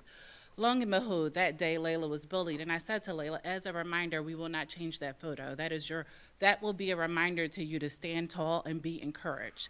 Additionally, just this past week, Layla was bullied again on the school bus. Not because she's quiet, not because she's a girl, but because she's black. There were students on the school bus who were playing whipping sounds, making very inappropriate racial remarks to my 11-year-old. I will say to the administrations, their response was swift. Did it require me to be at the school 2 times this week? Absolutely. However, it should have never occurred in the first place. If we post on our websites that hate has no home here, then why are we so judicious and complacent and addressing it swiftly? The reason I had to go the second day was because as a part of the investigative process, they questioned the children involved. And then the following ride home, they got into Layla's face and called her a snitch and a few other words that I won't repeat out loud. But all I say to you guys is that we are truly a diverse environment. There has to be something in place in the curriculum and classrooms, something that's at home to encourage parents to understand that, listen, your beliefs are your beliefs, and I'm not here to tell you to love us or hate us, but what I am saying is respect us and respect who we are while we're here. My child took that bullying as tough as she could. She sat there and I said to her, we're gonna continue to read about rebel women because that's who we are. We will not move, we will not change our buses. But we need people to be reminded on a daily basis that this just can't exist. Could you imagine my embarrassment as an HR professional when I'm sitting in work and I get a phone call from my 11-year-old that she's being hurled with insults because of who she is? My heart broke. She was loud enough for colleagues to hear, and I was embarrassed. Here I am, a professional, embarrassed, not because of what she did, but because of what she went through in a place that we chose to live. Can we be invited to the party? Can we sit on the buses and just mind our business and just sit and be there? I hope so. I hope so. I trust my children at Abington. I've been in this district now for 3 years, and I promise you every single year there's been an incident with my children where we've been reminded of who we are. And we don't need a reminder because we know. Thank you. Thank you for your voice. There are mics to the left and to the right of you. Please be sure to state your name and address.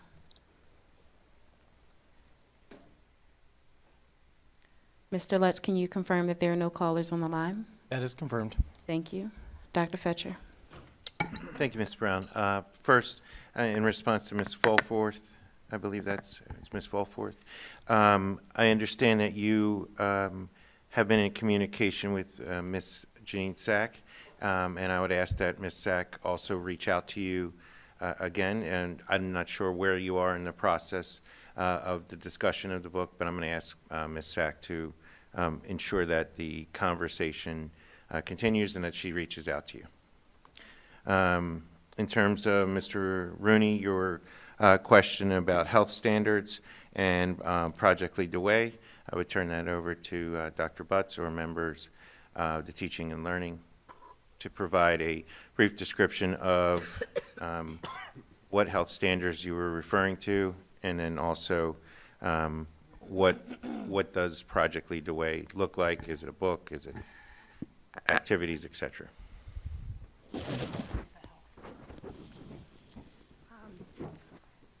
Health class for elementary students, we do lessons on things such as the human body.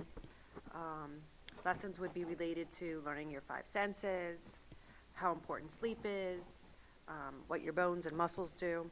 We also have lessons on personal health problems such as what are colds, how do you pass germs, simple diseases. Personal health lessons are included, and those may be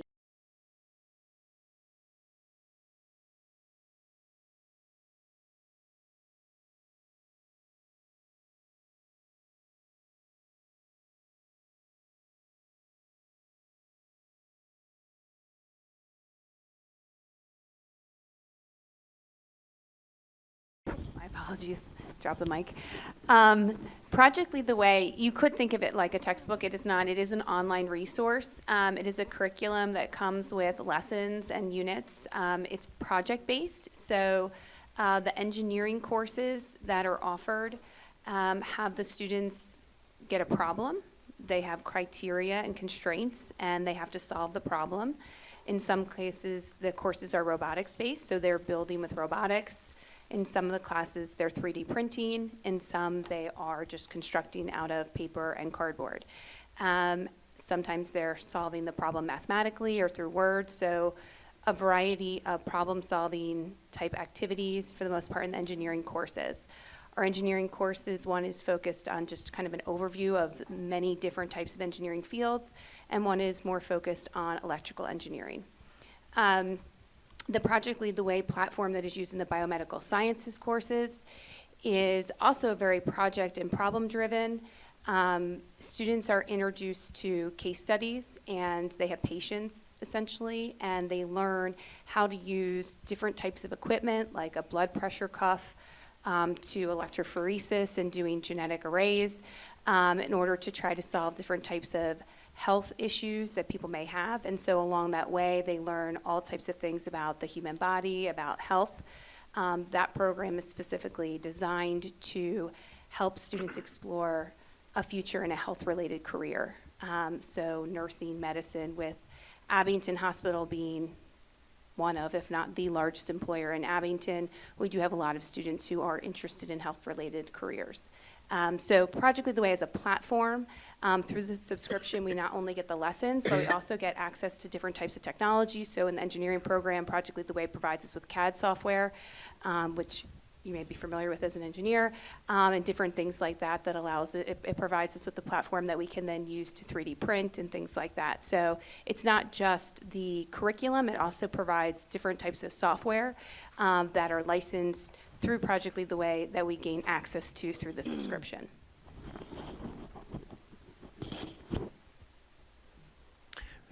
Okay.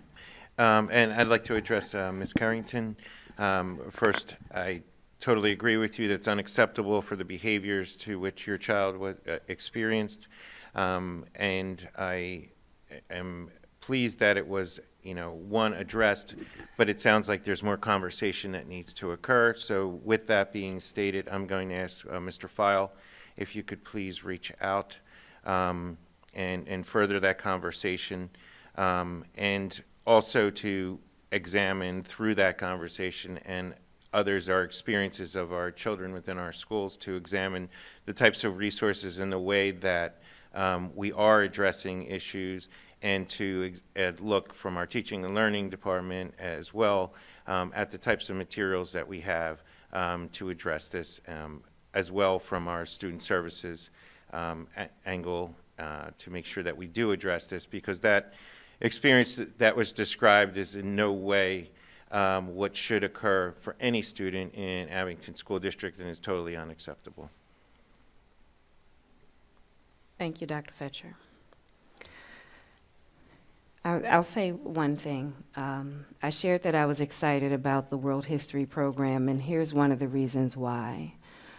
It is important that our students learn about different contributions of people groups from different perspectives. That education historically has not happened in the classroom. So by passing policy and curriculum that gives those perspectives, it helps to teach our students about the brilliance, the resilience, along with the struggle, because America needs to tell America's story as well. But that history goes beyond America, and it's one step in the right direction. With that being said, are there any additional items to be brought about from my fellow board members? Then that takes us to agenda item number 6, which is personnel. Yes, Madam President, this is recommended action that the Board of School Directors approves the change in personnel as reflected in personnel addendum number 6.1 and confidential personnel addendum number 6.1A. Second. we have a second? Dr. Fetcher. Thank you, Mrs. Brown. The personnel addendum begins with item number 1 in the appointment of 40 current long-term substitutes being rehired for the 2023-2024 school year. 20 current long-term substitutes are being rehired as temporary professional employees, and 1 current long-term substitute is being rehired as a professional employee for 2023-2024 school year. Item number 2 is the change of assignment for 8 professional employees.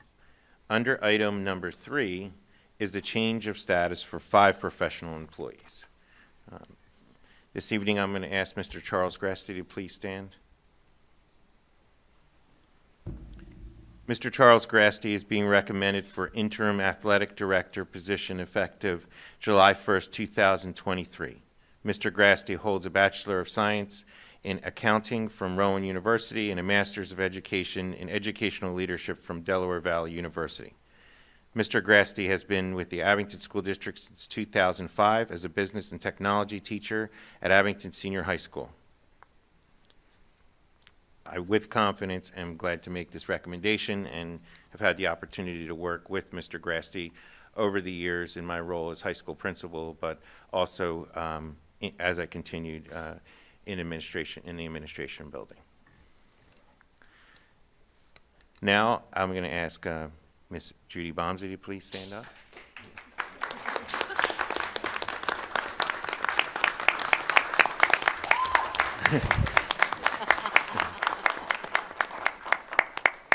I regretfully bring your attention to item number 6 and the retirement of Ms. Judy Bomsey, Director of Student Services, who has served this district for 30 years. Ms. Bomsey began at Abington School District as a school psychologist in 1993, became an acting supervisor of special education in 2000, the chairperson of pupil services at the junior high in 2002, and director of student services in 2005. Over her 30 years, she has brought a total of almost $1.5 million from competitive grants, not ones that we automatically get. She has been amazing in bringing that to our district for many opportunities. Ms. Bomsey introduced school-wide positive behavior support to the district over 20 years ago. She brought on-site mental health clinics to the district at no cost to our district or families for 10 years ago. And Ms. Bomsey worked with the county to bring social-emotional learning curricula to the district at no cost to the district and to host community-based vaccination clinics starting back with the H1N1 and continuing today through COVID-19. She was part of the original staff bringing peer mediation and conflict resolution to the district. I thank Ms. Bomsey for her commitment to Abington School District. On a personal level, her support of my leadership over the years. And I wish her the best and wish that I could not say that I recommend this.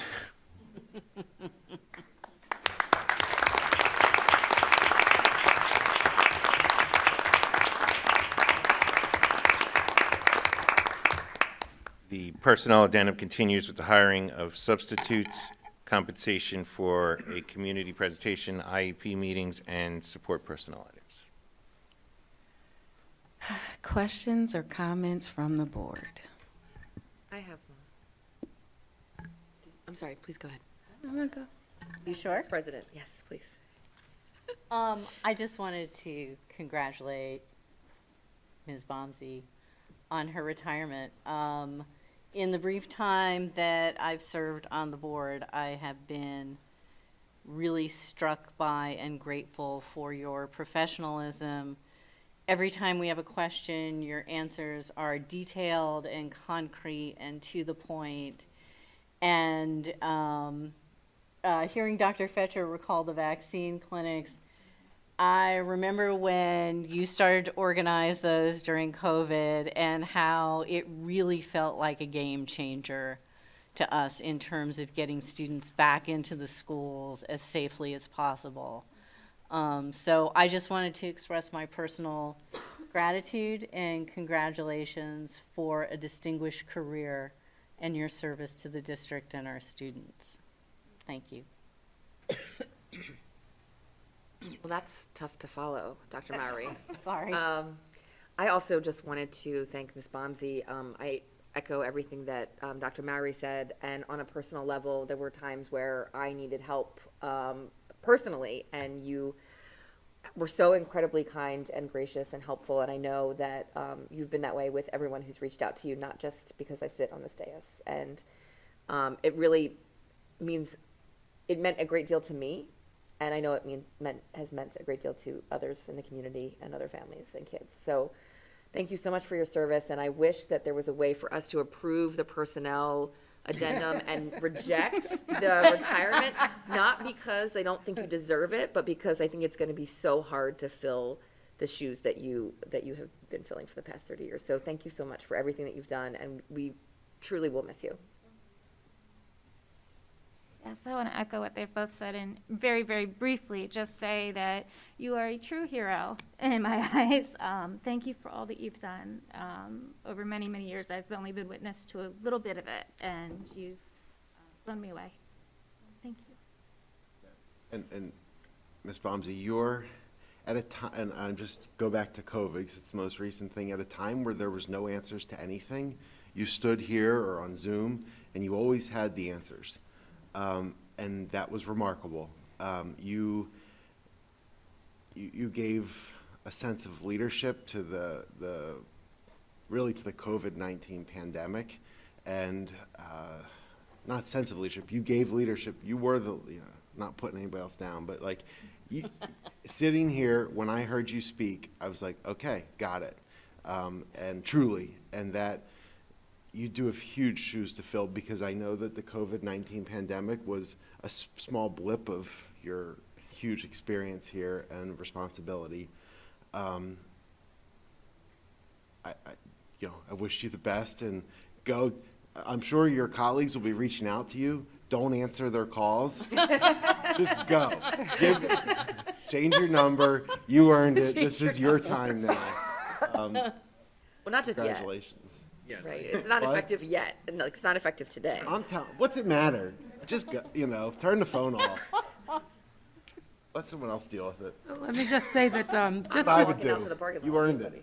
just this past Saturday, a former alumni from Abington said to me how she spoke to you. You were so gracious to give her time because she's interested. She's an aspiring psychologist. And she says, oh, yeah, she said I could reach out anytime and she'll help and so on and so forth. I mean, that was just this past Saturday in Ocean City, New Jersey. But so thank you. Thank you for your work. I just want to say two quick things. One, Mr. Grasty, thank you so much for stepping up and doing this. You're a wonderful leader in the district. You have been for a long time, so I'm just excited to see what you do next. So thank you. For Ms. Bomsey, of course, if you have a child in the district and they struggle, like mine did, she was the first person that I spoke to about issues and helped my family on a level that I can't express my gratitude enough. You know from the conversations we had what was going on, and you always took time and answered me, and I felt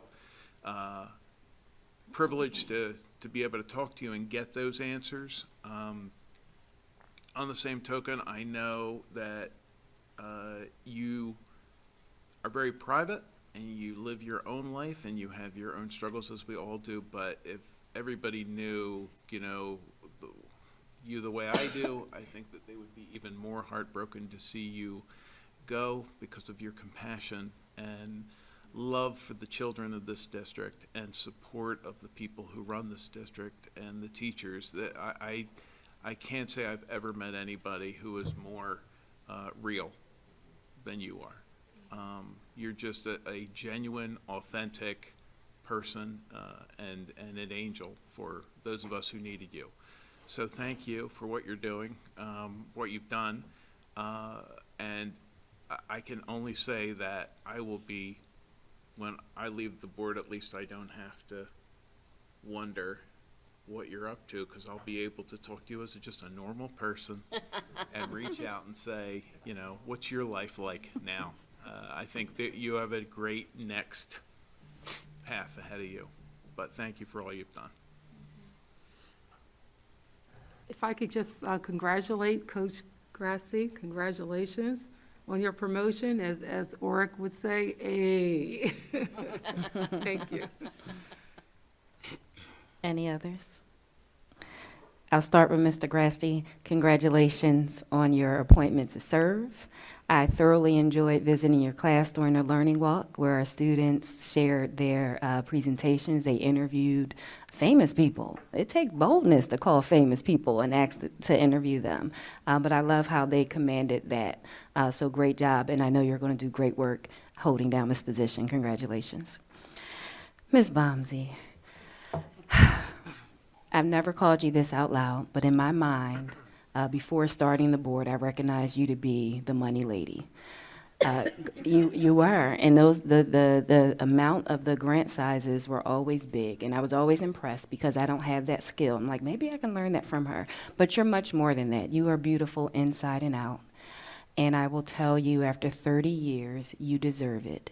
As much as I do not want to see you go, I will not be selfish enough to say stay. I'm going to say enjoy your life. Do what makes you happy while you still can. And I appreciate everything that you've done for the district. Okay? Thank you. We have to approve this, don't we? All right, Mrs. Young. Mr. Allen? Aye.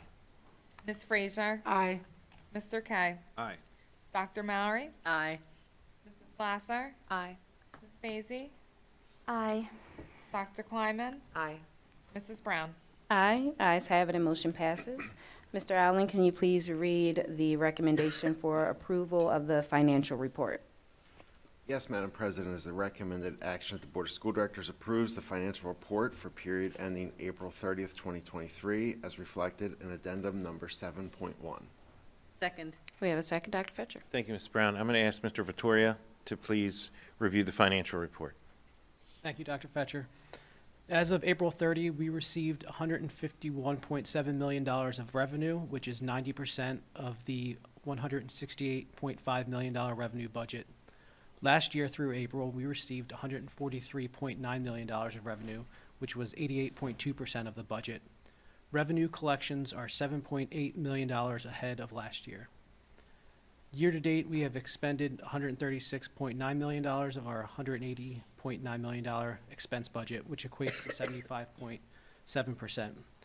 Through the same period last year, $131 million were expended, which was 74.1% of the $176.9 million budget. We have expended $5.9 million more this year compared to last year for this period. As with respect to our capital projects funds, the district has paid senior high project contractors $4,359 in April. Thank you, Mr. Vittoria. We can answer any questions that you may have. Thank you. Questions or comments from the board? Okay. And you said it's 5.9 million more than we expended last year? Is that what I heard? Yes. We have expended, yes, 5.9 million more this year compared to last year at this time. Thank you very much. If there aren't any questions or comments from the board, Mrs. Young? Mr. Allen? Aye. Ms. Frazier? Aye. Mr. Kay? Aye. Dr. Mallory? Aye. Mrs. Glasser? Aye. Ms. Fazy? Aye. Dr. Kleiman? Aye. Mrs. Brown? Aye. Ayes have it and motion passes. Mr. Allen, can you please read the recommendation for approval of the payment of bills? Yes, Ms. Brown, as the recommended action that the Board of School Directors approves the payment of bills for the period ending April 30th, 2023, as reflected in addendum number 8.1. Second. We have a second, Dr. Fetcher. Thank you, Ms. Brown. I'll be happy to answer any questions that you may have regarding the bills. Questions or comments about the bills? Mrs. Young? Mr. Allen? Aye. Ms. Frazier? Aye. Mr. Kay? Aye. Dr. Mallory? Aye. Mrs. Glasser? Aye. Ms. Fazy? Aye. Dr. Kleiman? Aye. Mrs. Brown? Aye. Ayes have it and motion passes. Mr. Allen, can you please read the recommendation for permits for use of buildings and grounds? Yes, Madam President, it is a recommended action that the Board of School Directors approves the applications for permits for use of buildings and grounds as reflected in addendum 9.1. All permits are subject to change per the provisions of the health and safety plan pertaining to the COVID-19 pandemic. Second. We have a second, Dr. Fetcher. Thank you, Ms. Brown. The permit addendum continues to reflect requests for buildings and grounds for this time of year. Thank you. Questions or comments from the board? Again, I'm always excited to see what we have to offer to our students, and I thank all of our teacher sponsors and community sponsors for running them. Mrs. Young? Mr. Allen? Aye. Ms. Frazier? Aye. Mr. Kay? Aye. Dr. Mowry? Aye. Mrs. Glasser? Aye. Ms. Fazy? Aye. Dr. Kleiman? Aye. Mrs. Brown? Aye. Ayes have it and motion passes. Mr. Allen, can you please read the recommendation for awards of contracts? Yes, Madam President, is a recommended action that the Board of School Directors approves the award of contract as reflected in addendum number 10.1. We have a second, Dr. Fetcher. Thank you, Mrs. Brown. Tonight for your consideration, we have 4 awards of contract and 1 contract change order. The first award of contract is for Access Program Services, and this is for July 1st through 2023 through June 30th, 2024, and this is paid for by Access funds. The next award of contract is for the Ghost Road resurfacing project for Abington Senior High School, and this will be funded from the 2017A Capital Projects Fund. Next is for HVAC repairs at McKinley Elementary School, and this will be from the general fund. And the fourth award of contract is for security door hardware and district-wide, and this is from the PCCD grant. 1 contract change order, and this is for the design consulting services for playgrounds renovations for Copper Beach, Roslyn, Rydell East, and Rydell West elementary schools. This change order essentially is to consider additional type of playground surface and the work that would go along with that consideration. Thank you. Questions or comments from the board? Is the security door hardware, is that replacement happening now? Mr. Berge, when would that replacement occur? That will occur this summer before the start of next school year under the PCCD grant, so it's not held by the school year. It doesn't have to be done prior to July 1st, so it will be occurring this summer. And the change order for the design consulting service, when will they be doing that work, that assessment, I guess, and when will we have more information about that? Tomorrow morning, I'll be contacting architect to indicate if it is approved, that it has been approved, and they will start the work and design work for the rubberized surface. Can you explain that? That was going to be my question about the change order. Why is there an increase, and what does it cover? Originally, this began back when Architect did an assessment of our playgrounds, and the goal by the district was to make all the playgrounds ADA accessible. The plan at that point was to use engineered wood fiber carpet. More recently, now that we have designs, there was interest on the part of some people to look at the possibility of poured rubber surface with the potential that it'd be easier to navigate by and more accessible. To do that, there would be additional design services required, and that's where it comes in. Any other questions or comments? I think just also it's to note that with the hardened measures of the doors, that was in coordination with the Abington Township Police Department, and just for the public, that the positive relationship that the district has with the Abington Township Police Department for student and staff safety is another priority, of the district. Any other questions or comments? Just a reminder for me, the HVAC repairs for McKinley, that was in the office area? Or are we speaking of a different? This is different. This is a controller. The office area is being repaired this week. Okay. And that is being repaired this week. What this is very similar to Willow Hill that was approved in the winter. A controller failed that controls the building. Pretty much the whole building shut down for a couple hours. We had a contractor come in. They got everything running 100% of the time, no efficiency whatsoever, air exchanges, we have heat, we have cooling, but we just don't have any control of timing and being able to shut things down and start things up again. So things are running 24/7 until this gets repaired. Okay, understood. And for the 6,000 for the playground, will that include different scenarios? For example, if one playground has the rubber and another part of within, because I think each school has 2 or 3 playgrounds, or is it just for the one surface? Plan is rubber throughout at this point, either Okay. rubber or no rubber, because there could be play equipment in an area that would not be perceived as accessible, and we feel there could be some challenges with that. So keeping all the surfaces at the school as being the same accessible surface. Okay. Any additional questions or comments from the board? Seeing that there are none, Mrs. Young? Mr. Allen? Aye. Ms. Frazier? Aye. Mr. Kay? Aye. Dr. Mallory? Aye. Mrs. Glasser? Aye. Ms. Fazy? Aye. Dr. Kleiman? Aye. Mrs. Brown?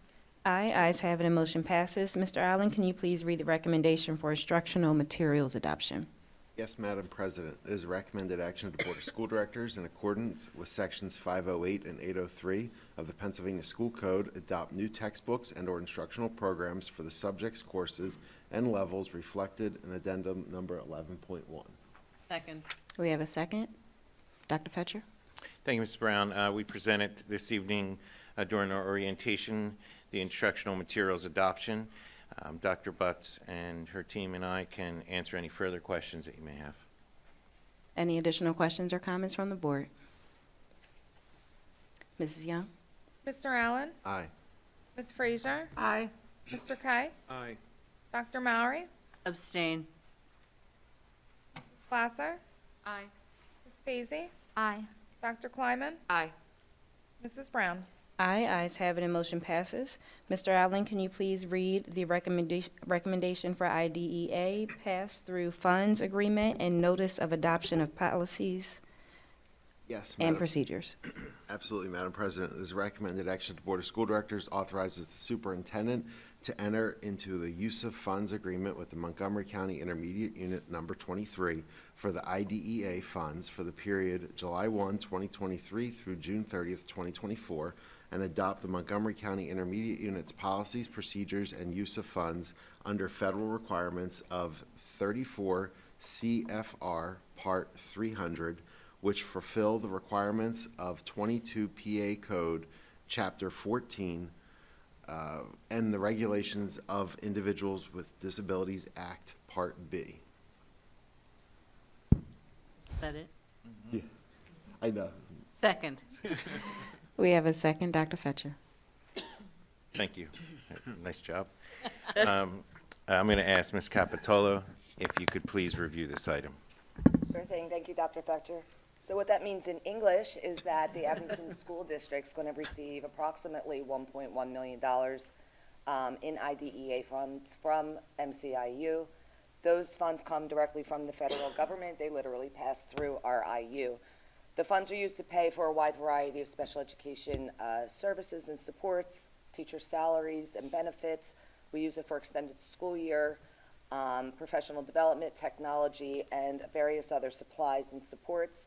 The agreements that we signed pertain to the distribution of those funds, the notice of the adoption of the policies, the procedures and use of the funds, and they also cite the federal regulations that we agree to follow as part of IDEA funds. This resolution will authorize the superintendent to sign those agreements and also to adopt the policies and the procedures of the MCIU in accordance with the federal requirement. It is anticipated that the MCIU will actually release the IDEA allocations prior to June 30th for the 23-24 school year, so this is just an estimate right now. We're seeking authorization in advance of release of those funds, and that could happen after our last meeting in June. Thank you. Questions or comments? Mrs. Young? Mr. Allen? Aye. Ms. Frazier? Aye. Mr. Kay? Aye. Dr. Mowry? Aye. Mrs. Glasser? Aye. Ms. Fazy? Aye. Dr. Kleiman? Aye. Mrs. Brown? Aye, ayes have it, and motion passes. Dr. Fetcher, any additional announcements or recommendations for this evening? Yes, Ms. Brown, I provide the conference attendance and professional leaves for your information. Thank you. Any other business to be appropriately brought up by my fellow board members? Seeing none, that takes us to agenda item number 15, which is comments from citizens. Comments from citizens are being conducted both in person and by phone. The phone number to participate in public comment is 267-715-3717 and is on the screen at this time. You may call in using your landline or mobile phone. If you are within the room, there are mics to the left and to the right of you. Please be sure to state your name and address.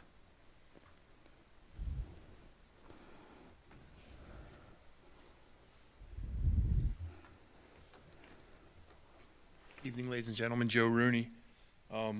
First, something that wasn't covered tonight, but a couple meetings back, for at least 2 meetings, we've got parents coming in and they were talking about problems with the middle school and with the high school, bathroom doors and closed and things like that. And then Dr. Fetcher was going to have a listening session. I know they were scheduled as an opportunity that the community can find out some feedback from that before the end of the school year. And the second one, as you all know, I'm just going to bring it up anyway, Memorial Day is coming up. And when the high school staff was so generous and they walked me through the building, I'm still just shocked at, there's a plaque in there with 60 names of Abington High School kids, really kids, who died for their country in World War II.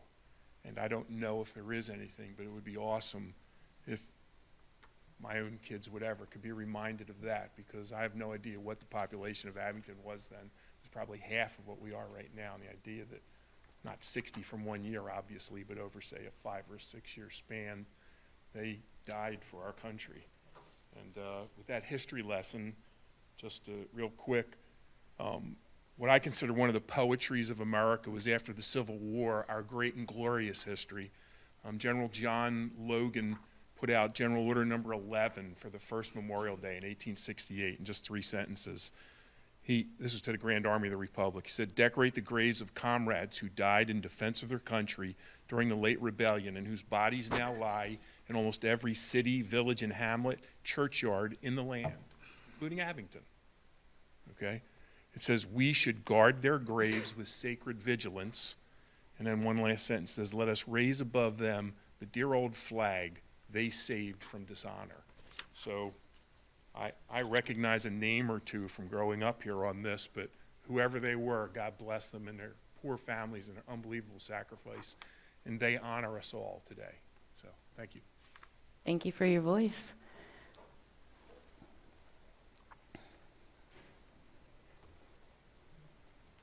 Good evening, everyone. Karen Jean Charles, I'm on Osceola.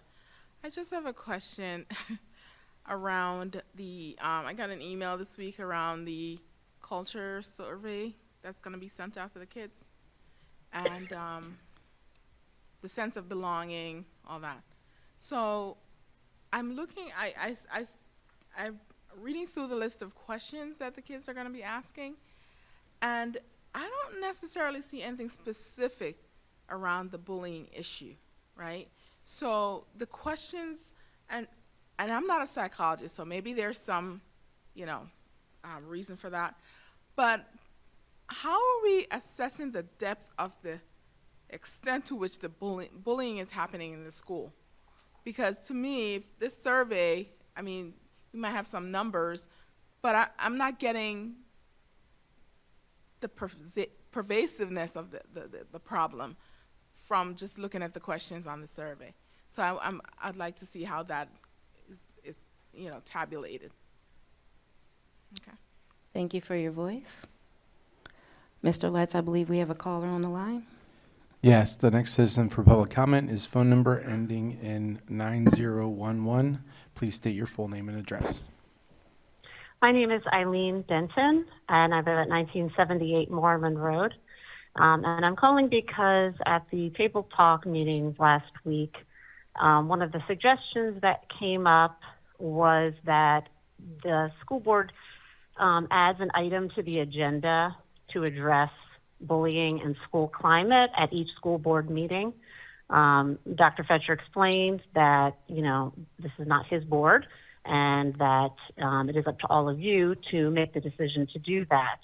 And I would recommend strongly that you do that because of the fact that as parents, we have really lost faith that the school board is doing anything about our concerns. And while that is probably not the case, we don't know that. All we hear and see are people coming in and talking about what's happened to their children, and we know that's a small fraction of the total that are experiencing this, who can't attend the meetings. And I really think that it would go a long way for parents to understand what's being done. Are other school districts being explored? Are we finding out what they're doing, ones that are being successful? What are new programs that are available? What research has been put out about bullying and school climate? If we were to know that, and it would really let us know that you value this and that you believe it's the crisis that all the parents know that it is. If it was on the agenda every week and there would be a check-in from Dr. Fetcher and any other parties that were involved in this to let the community know what's going on and where we are in the process. I think we as citizens deserve that, and I hope that you consider doing that. Thank you for your voice. Mr. Lutz, can you confirm there are no additional callers on the line? That is confirmed. Is there anyone else within the room who would like to speak? Dr. Fetcher? Thank you, Ms. Brown. First, Mr. Rooney, at the beginning of the meeting, I did address with a statement, so please check that out. But ultimately, I will communicate in the highlights and happenings, which is the newsletter that I put out in June, what we are doing in action steps for short-term and long-term steps based and what was discussed during the meetings as well. So that'll be a communication coming out in June. And I'm going to ask Ms. Bomsey, as you still are here, if you could please address the survey and sense of belonging as well. Dr. Brown, if you want to add to it as well. So the Pennsylvania Department of Education School Climate Survey, which is given in grades 3 through 8, in fact, does ask questions specific to bullying. Students don't care about each other. Students at this school bully each other. They bully each other about certain characteristics. They're often teased or picked on. They treat each other with respect. All of those questions are asked, and I actually have preliminary data that I will be showing tomorrow at the meeting, and I know you're attending. And also at our meeting, we will be reviewing research and evidence-based practices in depth with the committee to review what additional programs maybe we need to bring to the district, what other activities, what are some of what more enhanced programs we can have to have a more welcoming school climate. Thank you, Ms. Bomsey. Dr. Brown, do you have anything to add to that in terms of? The sense of belonging survey, so the PSSM instrument, again, doesn't explicitly ask questions about bullying, but there are questions about being treated with respect, other students, value, things of that nature. And there are opportunities for students to freely express their thoughts by way of a free response question as well. So although it doesn't explicitly ask about bullying, it wasn't designed for that purpose, but there are questions that gauge, other items about feeling valued and their sense of belonging in school. So an indirect way of getting information about the topic. Thank you, Dr. Brown. And Ms. Denton, I wanted to address the comment about having an agenda item. What I will do in my ability as superintendent is I will attempt to bring updates at the beginning of the meeting like I did this evening, and any action steps that we are taking toward any of the issues that we have. Hearing what you said and a few parents said at our first table talk, I'm making an effort that in the beginning, when I do make announcements or comments, that I will update on things that have come up at our meetings, but also any steps that we're taking or challenges we are facing. We will also have orientations as some of the charges that I laid out during that time. So, for example, when we are proposing the first reading to the Board of School Directors on the bullying policy after it has gone through revision and review from the committee, that will be an orientation to the Board of School Directors and an opportunity to provide information as to what steps have been taken. I will also use the opportunity for orientations to explain what is occurring in terms of our student groups that I spoke about, and any steps that we are taking. I will also make an announcement at the meetings when we have any programs that specifically affect bullying or address bullying.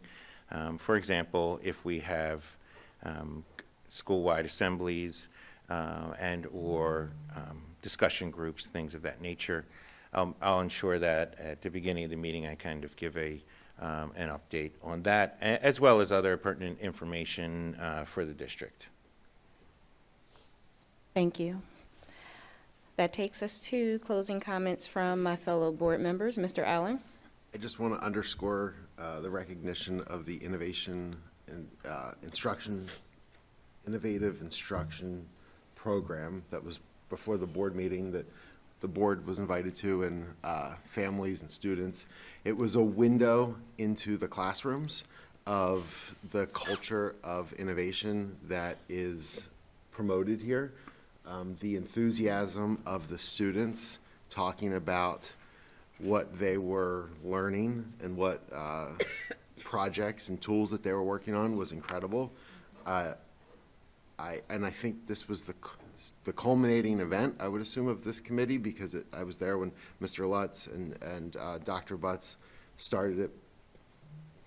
I don't know, at some point this year, the days run together, but which was incredible. It was like a TED Talk style in the Black Box Theater, is that what it's called?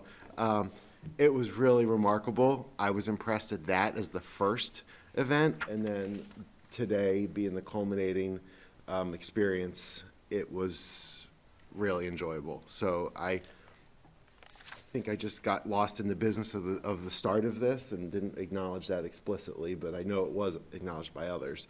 But just, that was incredible, and thank you for doing that first-class event with just a great excitement. Thank you. Ms. Frazier? Nothing. Have a good evening. Mr. Kay? Happy birthday, Mrs. President. Well, thank you. Tomorrow, but thank you. I know. I won't be here tomorrow. I appreciate We that. could drone on until midnight. No, we're not. Dr. Mowry? No, we could not, Mr. Allen. One more thing I'd like to read. What's 2 more hours? Page 1. Thank you for your contribution. Thanks for my voice. Happy birthday, Mrs. Brown. Thank you very much. And good night, everyone. Thank you. Ms. Glasser? I would just reiterate and repeat my sentiments from the beginning of the meeting.